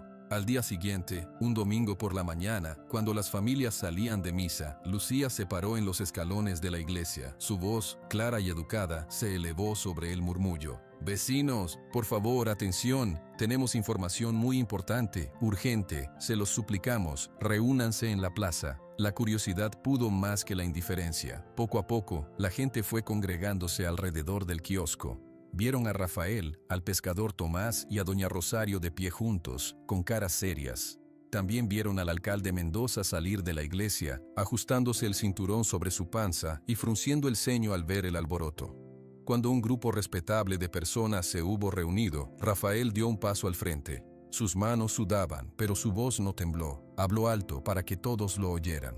Vecinos, mi nombre es Rafael Morales. Compré el terreno del Cieno Llorón. No vine a causar problemas, vine buscando paz. Pero el pantano tiene un secreto muy peligroso para todos nosotros. Empezó desde el principio. Los caballos flacos que lo rodearon en silencio. Su búsqueda de respuestas, la ayuda de Lucía. Encontró los papeles en el archivo y los sostuvo en alto. Estos documentos dicen que hace 40 años, don Aníbal Garza envenenó el agua del pantano a propósito. Usó un químico fuerte y extraño. Mató a muchos de sus caballos. Los que no murieron se fueron al pantano. Esos caballos flacos que algunos han visto son los mismos. Han estado allí, enfermos, todo este tiempo.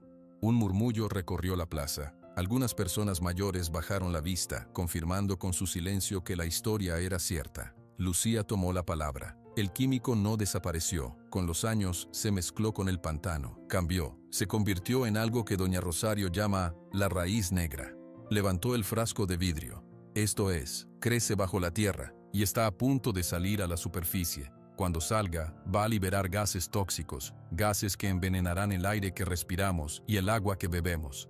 El murmullo se hizo más fuerte, teñido de ansiedad. Fue entonces cuando Tomás se adelantó. Su presencia era sólida, respetada. Mi hijo Pablo está enfermo. Se enfermó después de pescar donde el río junta agua del pantano. Tose, tiene fiebre, le duele todo. Los docteros no saben qué es. Su voz se quebró por un instante. Yo creo que es el pantano. El pantano nos está advirtiendo. Un silencio pesado cayó sobre la plaza. La gente miraba a Tomás, a su dolor de padre, y el peligro dejó de ser una idea abstracta. Tenía la cara de un niño tosiendo en su cama. Doña Rosario se movió entonces, con pasos lentos, se colocó al centro. No necesitó alzar la voz. Cuando habló, todos callaron para escuchar. Yo he vivido 90 años en este valle. He visto la tierra sana y la tierra enferma. El cieno llorón lleva 40 años con fiebre. Y ahora la fiebre está tan alta que va a reventar. No es un cuento de viejas. Es la verdad. Si no hacemos algo, Valle Escondido se va a convertir en un pueblo fantasma o en un cementerio. El terror, real y palpable, empezó a esparcirse entre la multitud. La gente se miraba, buscando en los rostros de los demás confirmación o negación. Fue entonces cuando el alcalde Mendoza empujó su camino hasta el frente. Su rostro estaba rojo, no de miedo, sino de irritación. «Basta ya de tonterías», gritó, señalando a Rafael con un dedo acusador. «Miren a este hombre, un forastero que llega y en una semana ya tiene historias de monstruos y venenos. ¿Y ustedes le creen?». La multitud se dividió. Algunos asintieron, dudando. «Son papeles viejos», continuó Mendoza, despectivo. «Y un frasco de lodo. Quieren asustarnos. ¿Para qué? ¿Para que este hombre se haga famoso? ¿O para que podamos vender los caballos salvajes por buen dinero y él quiera quedarse con la ganancia?». Rafael sintió una ira caliente subir por su pecho. «Yo no quiero dinero. Quiero salvar este lugar». «¿Salvar?», se rió el alcalde, una risa falsa y estridente. «Lo que quieres es hundir el pueblo en el pánico. Yo sé de tu tipo. Gente que viene de la ciudad a sembrar miedo. Bien, pues yo tengo noticias». Se dirigió a la gente. «Estoy en tratos con unos empresarios serios, gente que quiere invertir aquí, que quiere comprar terrenos baldíos como el pantano, para proyectos de desarrollo, para darles trabajos. Eso es progreso, no cuentos de raíces negras y gases». Lucía reaccionó primero. «Comprar el pantano, cuando la gente tenga miedo y quiera vender barato. Ese es el trato, señor alcalde». Mendoza la fulminó con la mirada. «Cállate, niña. Tú siempre con tus libros inventando dramas. Esto es asunto de adultos». Doña Rosario habló entonces, su voz cortando como un cuchillo frío. «El único adulto aquí que no ve el peligro es usted, Mendoza. Usted solo ve la moneda y va a vender a su gente por unas cuantas». El alcalde enrojeció aún más. «Esto es una reunión ilegal, alarmismo, se dispersen todos y ustedes cuatro», dijo clavando los ojos en Rafael, Lucía, Tomás y Doña Rosario. «Dejen de esparcir mentiras, o habrá consecuencias». Con eso, dio media vuelta y se marchó, dejando a un pueblo confundido y atemorizado. Muchos lo siguieron con la mirada, otros empezaron a dispersarse, murmurando entre sí, divididos entre el miedo al pantano y el miedo a la autoridad del alcalde. Un pequeño grupo se quedó. Eran pocos. Una mujer cuyo pozo había empezado a oler raro la semana pasada. Un joven cuya abuela había vivido en la hacienda de joven y asentía en silencio. Un par de amigos de Tomás, pescadores que habían notado que los peces cerca del pantano tenían un sabor extraño. Eran menos de 10 personas, pero estaban allí. Rafael los miró, sintiendo una mezcla de decepción y determinación. No eran muchos, pero eran los que creían. Tomás puso una mano pesada en su hombro. «No son muchos, pero son suficientes para empezar». Lucía recogió sus papeles. Su expresión era de frustración, pero no de derrota. «Ahora sabemos quién está de nuestro lado y quién está en contra». Doña Rosario asintió, mirando a las pocas caras valientes que se habían quedado. «El miedo es un enemigo más fácil de vencer que la codicia. La codicia no escucha razones. Pero nosotros tenemos razón, y tenemos que actuar con o sin el permiso del alcalde». La plaza estaba casi vacía ahora. El sol del mediodía brillaba sobre el kiosco vacío. El primer intento de alertar al pueblo había sido, en parte, un fracaso, pero había sembrado una semilla y había revelado los verdaderos colores del alcalde Mendoza. Rafael miró hacia el camino que llevaba al cieno llorón. Los caballos estaban allí, sufriendo, esperando, y ahora un niño tosía en su cama, víctima de una guerra que había comenzado 4 décadas atrás. No había vuelta atrás, solo quedaba avanzar. Con un grupo pequeño, con un bote viejo y con la verdad incómoda como su única arma. La casa de Doña Rosario se convirtió en su cuartel general. Los 4 estaban sentados alrededor de la mesa baja. Rafael, Lucía, Tomás y la anciana. El frasco con la raíz negra estaba en el centro, como un recordatorio ominoso de por qué estaban allí. No podemos esperar más, dijo Tomás, rompiendo el silencio. Su voz era áspera por la preocupación. Mi Pablo tose sangre ahora. Esa cosa lo está matando. Lucía asintió, extendiendo sobre la mesa un mapa dibujado a mano que había encontrado entre los papeles del archivo. Era un plano de la hacienda San Agustín, mostrando los límites de la propiedad, la casa grande y con una X el pozo principal. Según la carta del capataz, aquí es donde don Aníbal vertió los bidones. El pozo principal debe de estar aquí. Su dedo señaló un punto cerca del borde noreste del pantano, en lo que habría sido el límite de la hacienda. Rafael estudió el mapa. Eso está dentro del pantano ahora. La hacienda se vino abajo, el bosque y el cieno lo tomaron. Sí, dijo doña Rosario. Ella tenía varias hierbas secas y frescas extendidas frente a ella, y estaba moliéndolas en un mortero de piedra. El olor a menta silvestre y a algo más amargo llenaba la habitación. Para llegar allí necesitan ir por agua. El lodo de esa zona es profundo y hambriento. Pisarlo es hundirse. Yo llevo mi lancha, dijo Tomás. Es pequeña, para 2 personas cómodas, 3 apretadas. Pero es ligera, podemos navegar por los canales si los encontramos. El problema no es llegar, murmuró doña Rosario sin dejar de moler. El problema es qué hacer cuando estén allí. La raíz negra no es una serpiente a la que se le corta la cabeza, es una red, como una telaraña gigante bajo el agua y el lodo. No se puede destruir. Entonces, ¿qué hacemos?, preguntó Rafael, sintiendo un atisbo de desesperación. Doña Rosario dejó el mortero. Con movimientos lentos pero seguros comenzó a mezclar el polvo de hierbas con una pasta gris hecha de arcilla blanca que había sacado de una bolsa. Se contiene, como se contiene una infección con un ungüento.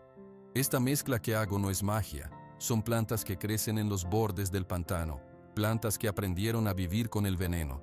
Tienen propiedades que absorben, que neutralizan. La arcilla blanca de la colina del sur sella. Miró a cada uno de ellos. Si podemos poner esta pasta directamente sobre el punto donde la raíz quiere brotar, sobre el corazón de la infección, podríamos crear una costra dura que selle la salida de los gases. Le daría tiempo a la tierra. ¿Tiempo para qué?, preguntó Lucía. Para que el pantano, con los años, pueda envolver el veneno en algo aún más profundo, o para que nosotros encontremos una solución mejor. Pero primero, hay que parar la erupción.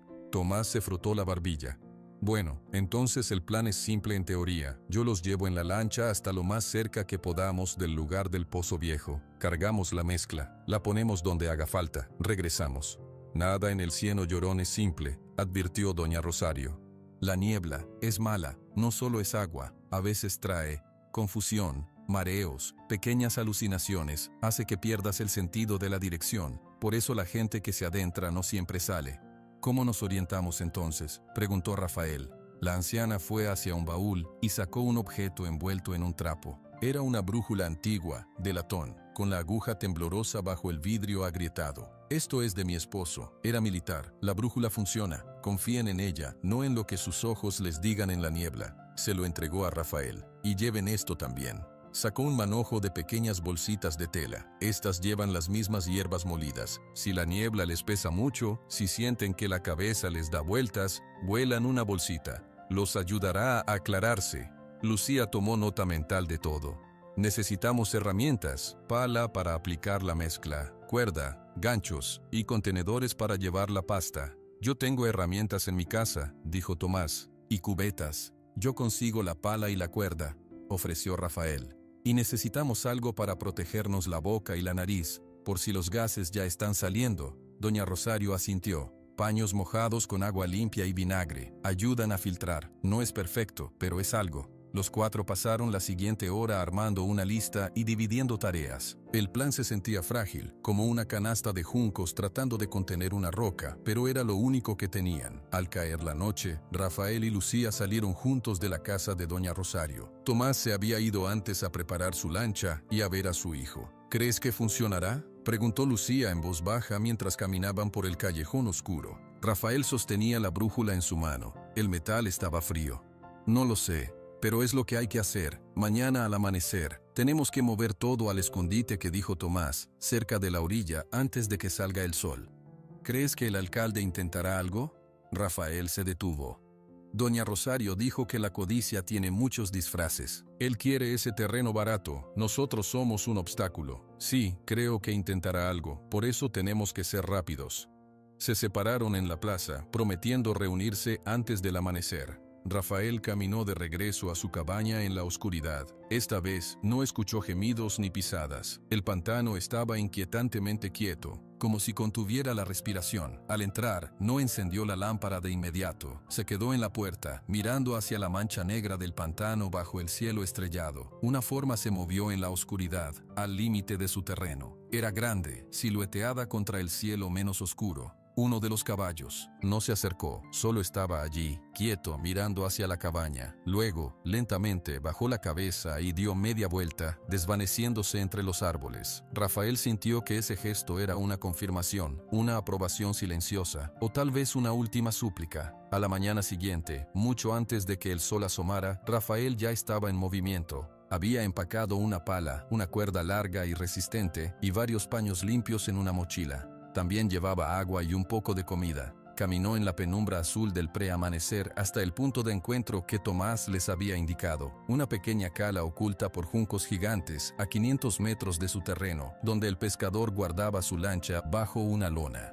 Tomás ya estaba allí, cargando 2 cubetas limpias y una caja de herramientas en la embarcación. La lancha era vieja, de madera con remos, pero se veía sólida. Poco después, Lucía llegó con una bolsa llena de las bolsitas de hierbas y varios paños más. Su rostro mostraba la fatiga de una noche sin dormir bien, pero sus ojos estaban alerta. «Falta doña Rosario», dijo Tomás, consultando un reloj de bolsillo. No tuvieron que esperar mucho. La anciana apareció por el sendero, cargando con esfuerzo una olla de barro grande, tapada con un trapo. Rafael corrió a ayudarla. «La mezcla», dijo doña Rosario, jadeando levemente.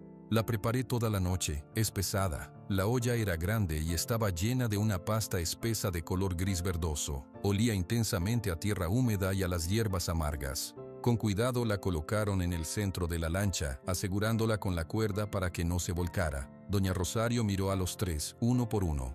«Recuerden, la brújula los guía al punto. La niebla les miente. Los caballos. Confíen en ellos si los ven. Ellos conocen el camino. Apliquen la pasta en el lugar donde el agua burbujee oscura y el ludo tenga la textura de la raíz. Cubran todo lo que puedan. Luego, salgan de allí inmediatamente». Tomás asintió. «Entendido».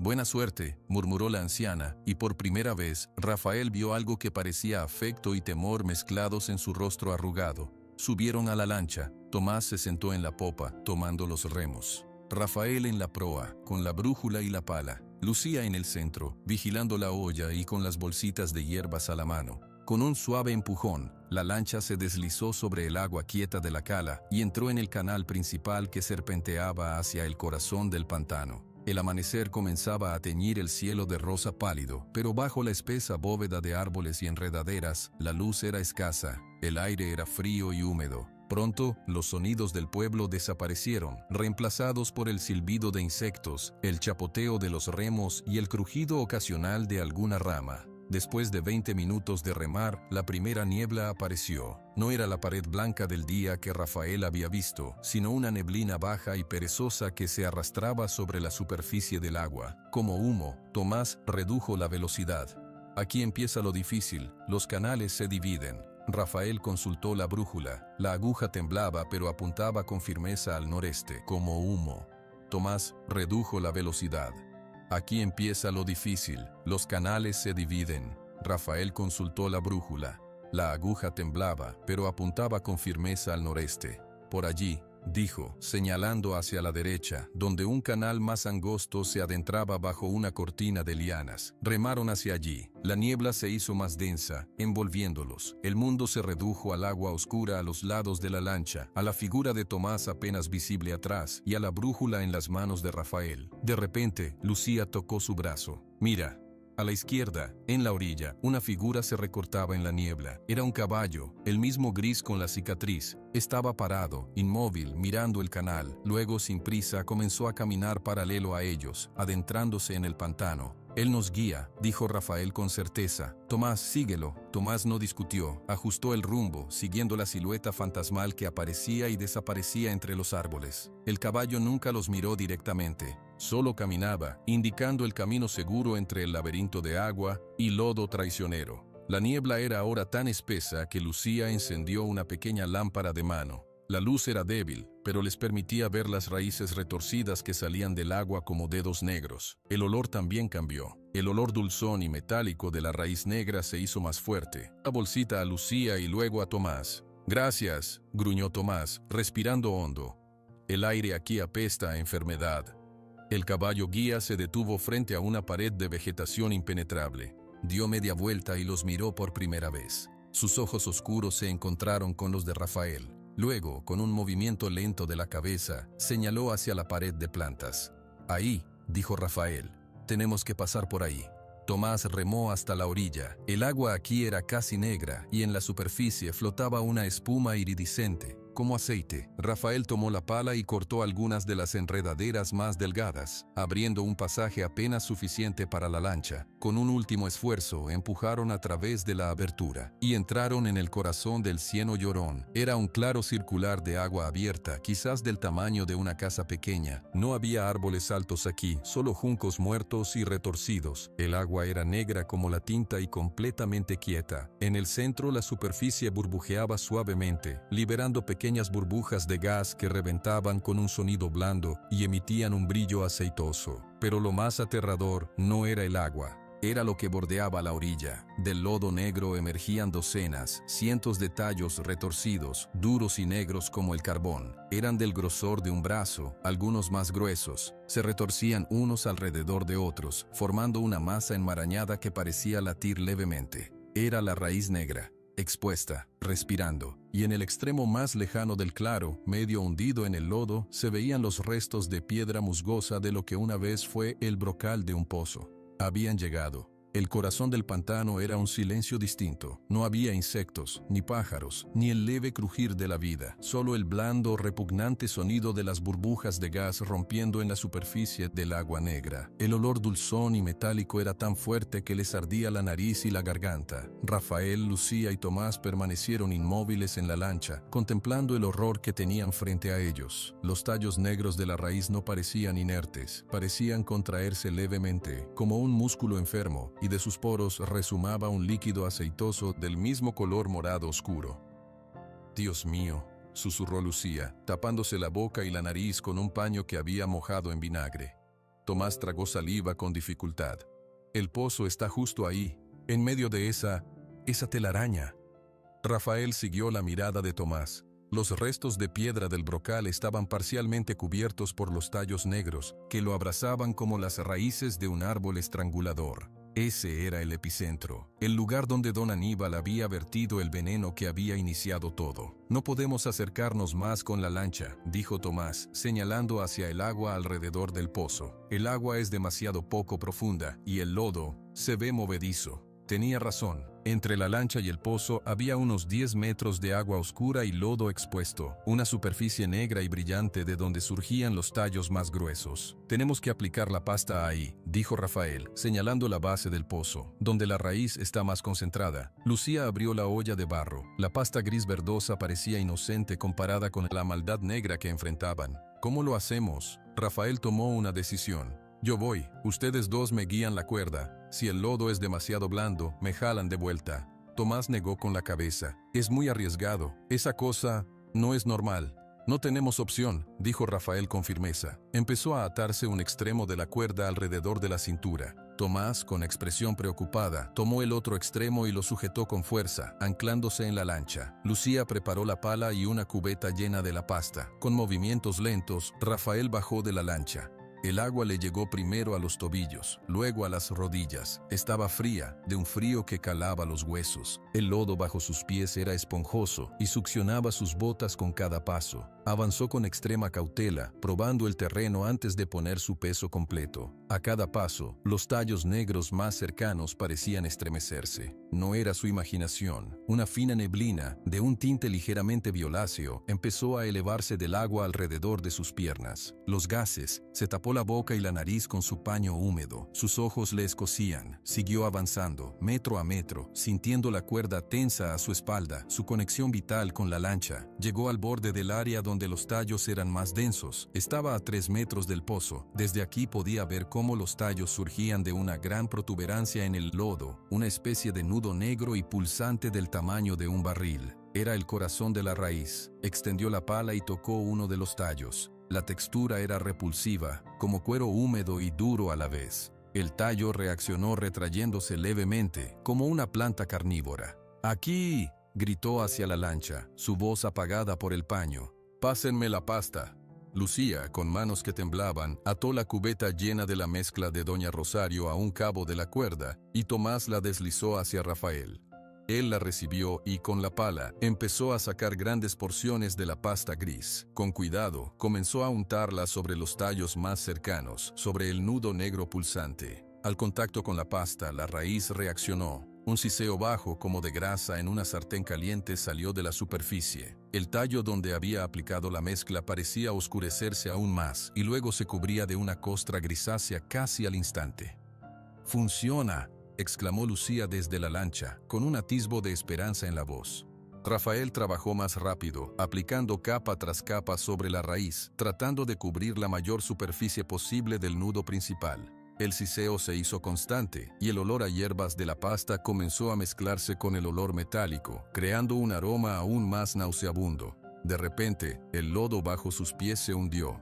No fue un hundimiento lento, sino una repentina y traicionera succionada. Rafael se hundió hasta la cintura en un instante. «¡Rafael!», gritaron a la vez Tomás y Lucía. Tomás tiró de la cuerda con todas sus fuerzas. Rafael, atrapado en el lodo frío y espeso, sintió el pánico subir por su garganta. Forcejeó, tratando de nadar en una sustancia que no era agua. Sus manos se aferraron a unos tallos negros cercanos para impulsarse, y al tocarlos directamente, sin la protección de la pala, una descarga eléctrica de frío y dolor le recorrió el brazo. Fue como tocar la muerte misma. Con un último tirón monumental de Tomás y un impulso desesperado, Rafael logró salir del hoyo de lodo y cayó de bruces sobre un parche de terreno más firme, a un lado del nudo de la raíz. Jadeaba, cubierto de lodo negro hasta el pecho. «Está bien, estoy bien», tosió, aunque no lo estaba. Su brazo entumecido por el contacto directo ardía. «Tenemos que salir de aquí, ya», ordenó Tomás, tirando de la cuerda para que Rafael regresara. «No, falta», protestó Rafael mirando hacia el nudo. Había cubierto quizás la mitad. «No es suficiente. Mira el agua», gritó Lucía, con verdadero terror en la voz. Rafael miró. El agua negra alrededor de la lancha y alrededor de él estaba bullendo ahora. No eran burbujas pequeñas, eran burbujas grandes, violentas, que reventaban y liberaban nubes de ese vapor violáceo. La raíz, herida por la mezcla, parecía estar reaccionando, liberando más gases en su agonía. El aire se volvió irrespirable incluso con los paños. Rafael tosió, sus pulmones ardiendo. Sabía que Lucía tenía razón. Si se quedaban, los gases los vencerían. Con un último esfuerzo, tomó la cubeta y vació el resto de la pasta directamente sobre el centro del nudo negro. Luego, agarró la cuerda y se dejó arrastrar por Tomás, chapoteando de regreso a la lancha. Subió a bordo, cayendo en el fondo, tosiendo y escupiendo lodo negro. Tomás no perdió un segundo. Agarró los remos y comenzó a retroceder por el mismo pasaje angosto por el que habían entrado, alejándose del claro burbujeante y de los siniestros tallos negros. Nadie habló durante el regreso. El esfuerzo, el miedo y la exposición a los gases los habían dejado exhaustos. La niebla, ahora mezclada con el tenue vapor violáceo, parecía aún más espesa y traicionera. La brújula y las bolsitas de hierbas fueron su única guía para salir del laberinto. Cuando finalmente emergieron del canal principal y vieron la cala oculta y la orilla familiar, el sol de la mañana estaba alto en el cielo. Habían estado dentro por horas. Con las últimas fuerzas, arrastraron la lancha a la orilla y la cubrieron con la lona. Guardaron las herramientas sobrantes, la olla vacía y los restos de la mezcla en un escondite entre las rocas, planeando regresar al día siguiente con más pasta y terminar el trabajo.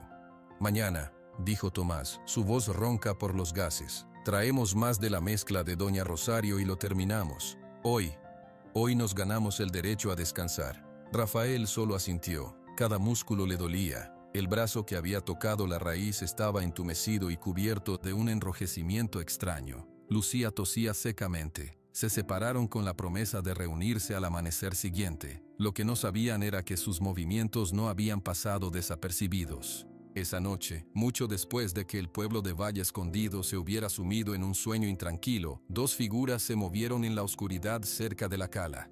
Eran hombres grandes, con pasos sigilosos. Habían sido pagados por el alcalde Mendoza. Por aquí dijo el jefe que los vio esconder las cosas, murmuró uno. Busca, ordenó el otro. No les tomó mucho tiempo encontrar el escondite entre las rocas. Con brutal eficiencia sacaron las herramientas, la pala, la cuerda, las cubetas, la olla. Con una hacha que llevaban, destrozaron la pala, cortaron la cuerda en pedazos y hicieron añicos la olla de barro. Las cubetas las aplastaron bajo sus botas. Luego, tomaron los pedazos y los arrojaron a lo más profundo del pantano, donde el lodo los tragaría para siempre. Ahora sí, dijo el primero satisfecho, que intenten salvar el pantano sin herramientas, a ver cómo le hacen. Los dos hombres se desvanecieron en la noche, dejando solo huellas y destrucción a su paso. El sabotaje estaba hecho. El plan del alcalde para deshacerse de estos problemáticos soñadores y dejar que el pánico le vendiera el pantano barato estaba en marcha. La noche era silenciosa. El cieno llorón, herido pero no vencido, seguía respirando su lento y venenoso aliento, esperando su momento. Y ahora, quienes querían detenerlo, amanecerían sin las armas para luchar. El amanecer del día siguiente encontró a Rafael, Lucía y Tomás de pie junto al escondite de las rocas, mirando el vacío. Donde habían guardado las herramientas solo quedaban marcas en la tierra y algunos fragmentos de la olla de barro esparcidos como huesos rotos. Tomás dio una patada a un pedazo de cerámica. Destrozaron todo. Su voz era un rugido bajo de furia. Lucía se agachó y recogió un trozo de cuerda cortada. Esto no fue un animal, esto fue hecho por personas, con herramientas. Rafael no dijo nada, recorrió el área con la mirada, su corazón un nudo de frustración y rabia. Vio las huellas de botas grandes, varias, que iban y venían del pantano. Siguió las huellas hasta la orilla del agua, donde el lodo blando mostraba marcas de arrastre. Algo pesado había sido lanzado allí. Se llevaron lo que no destruyeron y lo tiraron al cieno, concluyó, volviendo con los demás, para que no pudiéramos recuperarlo. El alcalde, dijo Tomás, escupiendo el nombre como si tuviera mal sabor. Tiene que ser él. Quiere que fallemos. Quiere que el pueblo tenga tanto miedo que le venda sus tierras por nada. ¿Y ahora qué hacemos?, preguntó Lucía, desesperación asomando en su voz por primera vez. Sin herramientas, sin la olla para la mezcla, no podemos hacer nada. Rafael miró sus propias manos. Aún sentía el entumecimiento en el brazo que había tocado la raíz, y la mancha roja se había oscurecido. Recordó los ojos de los caballos, el sonido de la tos del hijo de Tomás. No podían rendirse. Sí podemos, dijo, con una calma que no sentía. Tenemos las manos, tenemos la lancha, y tenemos a doña Rosario. Ella tendrá más mezcla, y en cuanto a herramientas... Miró a su alrededor, su mente de hombre acostumbrado a trabajar con lo que tenía buscando soluciones. Podemos usar palos fuertes, conchas grandes para recoger la pasta, lo que sea. Tomás lo miró con admiración renaciente. Estás loco, Morales, pero tienes razón, no nos vamos a rendir porque un cobarde mandó a romper nuestras cosas. Fueron directamente a casa de doña Rosario. La anciana los recibió con la noticia ya en el rostro. Lo supe. El aire hoy huele a traición y metal oxidado. No preguntó, solo asintió cuando le contaron. Mendoza juega su juego, pero nosotros jugamos el nuestro. Señaló hacia el fondo de su habitación. Hice más mezcla anoche. Tuve un presentimiento, no tanta como la primera vez, pero algo hay. Y tengo esto. Sacó de detrás de la puerta dos grandes conchas de abulón, vacías y limpias, con los bordes afilados. Sirven para cavar y para llevar. Y estos palos. Eran dos ramas rectas y fuertes de un árbol de mezquite, con un extremo afilado como una pala rudimentaria. Eran herramientas pobres, risibles comparadas con lo que habían perdido, pero eran algo. «Es lo que hay», dijo doña Rosario, «y yo voy con ustedes». Los tres la miraron sorprendidos. «Doña Rosario, el viaje es duro», empezó Lucía. «Más duro es quedarse aquí sin saber si lo lograron», la interrumpió la anciana. «Yo conozco las señales del pantano mejor que cualquiera. Puedo guiarlos si la niebla se espesa. Y mi lugar está ahí, donde la tierra duele. He esperado 40 años para poner mis manos en esa herida». No hubo discusión. Cargaron la nueva olla, más pequeña, y las herramientas improvisadas. Doña Rosario caminaba lento pero firme, y Tomás la ayudó a subir a la lancha cuando llegaron a la cala. Esta vez, la entrada al pantano se sentía diferente, más urgente, más peligrosa. El aire olía más fuerte fuerte a ese dulzor metálico, y una neblina baja y perezosa ya cubría el agua desde el principio. Remaron en silencio, siguiendo la brújula. Doña Rosario iba en la proa, sus ojos viejos escudriñando la niebla, nariz al aire. El pantano está inquieto, murmuró en un momento. La raíz sabe que la tocamos, está enfadada. Pronto, la niebla se volvió tan espesa que no podían ver más allá de 2 metros de la lancha. Los sonidos se ahogaron. Doña Rosario sacó una de las bolsitas de hierbas y la pasó por todos. No confíen en lo que ven, confíen en la brújula y en el flujo del agua. De repente, formas empezaron a moverse en la blancura a ambos lados del canal. Eran siluetas grandes, quietas, no una, sino muchas. Los caballos habían regresado. Esta vez no se acercaron, se quedaron como guardianes fantasmas en los bordes de la niebla, marcando un camino invisible. Ellos nos escoltan, dijo Rafael. Nos muestran el camino seguro. Siguiendo la dirección indicada por los caballos y la brújula, llegaron al pasaje angosto. Esta vez, tuvieron que cortar más enredaderas con los palos afilados. El trabajo era lento y agotador. Cuando finalmente emergieron en el claro circular del corazón del pantano, la escena que encontraron les hizo contener la respiración. El agua negra burbujeaba con más violencia que el día anterior. Los tallos de la raíz negra parecían haber crecido, retorciéndose más arriba del lodo, y del nudo central ahora surgía un grueso tallo principal, más oscuro que el resto, que latía con un ritmo lento y repulsivo. Pequeñas grietas se habían abierto en su superficie, y de ellas emanaba un vapor violáceo continuo, que se mezclaba con la niebla creando una bruma tóxica. «Está brotando», dijo doña Rosario, su voz grave. «Tienen razón, está a punto de abrirse».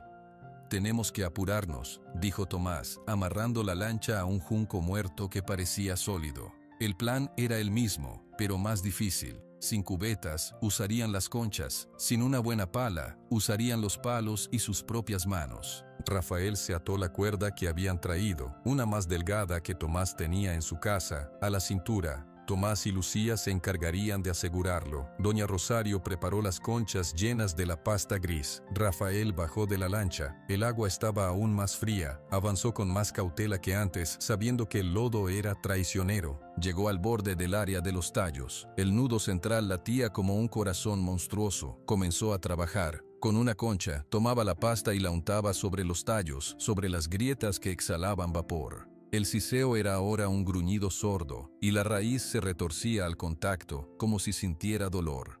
Aplicó capas sobre el tallo principal, tratando de sellar las grietas. La pasta se endurecía al contacto, formando una costra gris, pero el tallo parecía luchar, empujando desde abajo para romperla. Era un trabajo de Sísifo. Por cada capa que aplicaba, el tallo parecía agrietarla levemente. Y el vapor violáceo, aunque disminuía donde la pasta hacía efecto, salía con más fuerza por otras partes. Lucía desde la lancha no podía quedarse quieta. «Yo voy a ayudar, llevo más pasta». «No, es peligroso», gritó Tomás, pero Lucía ya se estaba atando otra cuerda a la cintura y bajaba con una concha llena. Trabajaron juntos, Rafael en el lado izquierdo del nudo, Lucía en el derecho. Untaban, cubrían, sellaban. Sus manos se cubrieron de la pasta gris y del lodo negro. El vapor les hacía lagrimear los ojos y toser a pesar de los paños. Doña Rosario y Tomás, desde la lancha, les pasaban más y más mezcla, animándolos, alerta por si el lodo cedía. Durante más de una hora, batallaron contra la raíz. La costra gris fue ganando terreno, cubriendo gran parte del nudo y del tallo principal. El vapor disminuyó notablemente. El siseo se convirtió en un leve chisporroteo. Parecía que estaban ganando. Rafael, exhausto, se apoyó en su palo para respirar. Lucía hizo lo mismo. Se miraron y en sus ojos había un atisbo de triunfo cansado. Fue entonces cuando el lodo bajo los pies de Lucía cedió con un sonido blando y húmedo. Ella gritó, hundiéndose de inmediato hasta la cadera. Rafael intentó agarrarla, pero estaba demasiado lejos. Tomás, desde la lancha, tiró de la cuerda con todas sus fuerzas, pero el lodo tenía una succión feroz. Doña Rosario gritó una advertencia. «¡El tallo! ¡Cuidado!». El tallo principal de la raíz, aprisionado por la costra, se retorció con una fuerza repentina y violenta. Una gran grieta se abrió en su costado, no sellado por completo, y de ella brotó un chorro de vapor violáceo, tan espeso que parecía líquido. El chorro iba directo hacia Lucía, que atrapada, no podía esquivarlo. En ese momento, una figura se abalanzó desde la orilla. Rafael, sin pensarlo, saltó hacia Lucía, empujándola hacia un lado y poniéndose él mismo en la trayectoria del vapor. El chorro de gas lo golpeó en el pecho y la cara. Rafael sintió un dolor agudo y quemante, como si le hubieran arrojado ácido. Gritó, cegado, perdiendo el equilibrio. Cayó de espaldas, hundiéndose también en el lodo traicionero junto a Lucía. El corazón del cieno llorón había contraatacado. El mundo se volvió fuego y oscuridad. Rafael gritó, un sonido ahogado por el lodo y el dolor ardiente en su rostro y pecho. El gas violáceo era como miles de agujas de hielo envenenadas clavándose en su piel. Cegado, forcejeó, hundiéndose más. Rafael, gritó Lucía a su lado. Ella también estaba atrapada, pero el grueso del chorro había golpeado a Rafael. Con una mano libre, buscó a tientas y encontró su brazo, aferrándose con fuerza. Desde la lancha, Tomás rugió de rabia e impotencia. Tiró de las dos cuerdas a la vez, pero el peso de dos personas y la succión del lodo era demasiado. Doña Rosario, con una calma desesperada, agarró una de las conchas llenas de la mezcla gris. Tomás, la cuerda de Lucía, jala solo de esa. Rafael, cúbrete la cara con el lodo.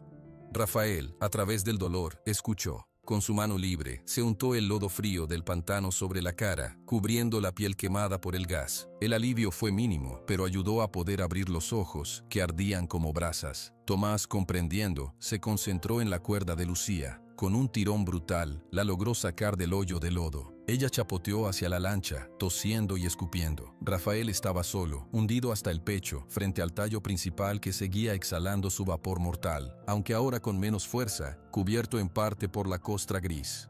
«¡La mezcla!», jadeó doña Rosario, empujando la concha hacia Lucía. «En la grieta, directo». Lucía, sin pensarlo dos veces, agarró la concha. Con el último de sus fuerzas, chapoteó de regreso, no hacia Rafael, sino hacia el costado del tallo principal, hacia la grieta abierta. Ignorando el vapor que le quemaba los brazos, vació el contenido espeso y gris directamente en la abertura. El siseo fue ensordecedor. El tallo se retorció violentamente, como una serpiente herida de muerte. La grieta comenzó a cerrarse, ahogada por la pasta que se expandía y endurecía al contacto con el interior de la raíz. En ese momento de caos, una voz gritó desde el borde del claro. «¡Alto ahí! ¡Alto!». Era el alcalde Mendoza. Estaba de pie en un pequeño bote, con los dos hombres grandes que habían destruido las herramientas. Su rostro mostraba triunfo y luego confusión al ver la escena dantesca. El agua burbujeante, los tallos negros retorciéndose, sus rivales cubiertos de lodo y luchando. «¡Mendoza, ayuda!», rugió Tomás, sin dejar de tirar de la cuerda de Rafael. «¿No ves lo que está pasando?». El alcalde miró alrededor, y por primera vez, el horror real penetró su capa de codicia. Vio el tallo negro latiente, vio el gas violáceo, vio a Rafael, su rostro enrojecido y ampollado, luchando por no hundirse. Es verdad», murmuró uno de los hombres a su lado, el color desapareciendo de su cara. «Son tonterías», gritó Mendoza, pero su voz vaciló. En ese instante, la tierra bajo el agua tembló. Fue un leve estremecimiento, pero todos lo sintieron. Del tallo principal, ya casi cubierto por la costra gris, salió un último y débil chorro de gas, que se disipó rápidamente. El temblor hizo que el lodo alrededor de Rafael se moviera. Sintió que cedía un poco la succión. Con un grito que era pura determinación, se impulsó con sus piernas mientras Tomás, viendo la oportunidad, tiraba de la cuerda con una fuerza sobrehumana. Rafael salió del lodo con un sonido de succión repugnante y cayó hacia adelante, chapoteando en el agua menos profunda. Lucía lo agarró y entre los dos, ayudados por Tomás, lograron llegar a la lancha y subir. Jadeaban, heridos, cubiertos de la sustancia negra y gris. Rafael apenas podía ver. Su respiración era un silbido doloroso. El alcalde Mendoza y sus hombres observaban, paralizados. Doña Rosario se levantó en la lancha. Su pequeña figura parecía más grande en ese momento. Señaló al tallo principal. «Mire, alcalde, mire lo que su codicia casi deja salir. Mire lo que este hombre», señaló a Rafael, trató de tapar con sus propias manos. La raíz negra ya no se retorcía, la costra gris de la mezcla de hierbas y arcilla la cubría casi por completo, como un yeso grueso. Las burbujas en el agua disminuían rápidamente. El vapor violáceo había cesado. Un silencio profundo, no malsano sino solo silencio, cayó sobre el claro. El tallo principal, cubierto de la costra, pareció encogerse levemente, secarse. Los Los otros tallos alrededor perdieron su brillo aceitoso y se quedaron quietos, como ramas muertas. El peligro había pasado, la contención había funcionado. El alcalde Mendoza bajó la cabeza, no dijo nada por un largo momento. Luego miró a sus hombres. «Ayúdenlos», ordenó. Su voz era solo un suspiro. Los dos hombres, aliviados de tener una orden que los alejara del horror, remaron su bote hasta la lancha. Con cuidado, ayudaron a transferir a Rafael, que estaba semiconsciente, y a los demás a la embarcación más grande. Tomás aseguró su lancha para recogerla después. Durante el viaje de regreso, nadie habló. El alcalde miraba el agua, evitando las miradas. Rafael descansaba con la cabeza en el regazo de Lucía, quien le limpiaba suavemente la cara con agua limpia. Doña Rosario vigilaba el pantano, sus ojos escudriñando los cambios. Cuando salieron del último canal y vieron la orilla, una figura los esperaba. Era el caballo gris, el de la cicatriz. Estaba parado en un pequeño parche de tierra firme, donde un manantial de agua clara brotaba entre las rocas. El caballo bajó la cabeza y bebió lentamente. Luego, alzó la vista hacia las lanchas que pasaban. Sus ojos, todavía grandes y oscuros, ya no tenían esa tristeza infinita. Tenían paz, tenían alivio. Otros caballos salieron de entre los árboles, acercándose al manantial para beber. Era la primera vez que se les veía hacer algo tan normal, tan tranquilo. El alcalde Mendoza observó la escena y algo se quebró dentro de él. «Lo siento», murmuró, tan bajo que casi no se escuchó. Luego, con más fuerza, miró a Tomás. «Tu hijo, los doctores del pueblo no bastan. Lo llevaremos a Veracruz, al hospital grande. Yo pagaré lo que sea». Tomás asintió, sin dar las gracias, pero aceptando. Al llegar a la cala, varios vecinos que habían visto salir las lanchas estaban reunidos. Vieron a Rafael herido, a todos cubiertos de la lucha, y al alcalde ayudándolos. Las noticias empezaron a correr. En los días siguientes, el cambio fue lento pero tangible. El olor dulzón y metálico del aire cerca del pantano se desvaneció. El agua del río perdió su extraño brillo. El hijo de Tomás, Pablo, fue llevado al hospital y su tos empezó a mejorar día a día. La raíz negra no desapareció. Quedó allí, en el corazón del pantano, sellada bajo una costra dura como la piedra. Una cicatriz eterna en la tierra. Doña Rosario decía que el pantano estaba herido, pero ahora podía empezar a sanar, muy lento, tal vez durante otros 40 años. Rafael se recuperó. Las quemaduras en su cara y pecho dejaron marcas, pero él las llamaba recordatorios. Siguió viviendo en su cabaña, pero ahora no estaba solo. Lucía lo visitaba a menudo, con libros sobre botánica y remedios. Tomás y él se volvieron amigos, pescando a veces en los bordes más seguros del pantano. Incluso el alcalde, carcomido por la culpa, aprobó fondos para proteger la zona y estudiar la forma de ayudar a la tierra a recuperarse. Una tarde, Rafael estaba sentado en el tronco caído, mirando el agua quieta pero ahora limpia del pantano. El caballo gris se acercó, sin niebla de por medio. Se detuvo a unos metros, mirándolo. Rafael sonrió, sus cicatrices tirándole levemente la piel. «Ya está», dijo en voz baja. «Pueden descansar». El caballo relinchó suavemente, un sonido que ya no era de dolor, sino solo un sonido. Luego, dio media vuelta y se perdió entre los árboles, hacia las profundidades que ahora eran su hogar, no su prisión. Valle Escondido había sido salvado.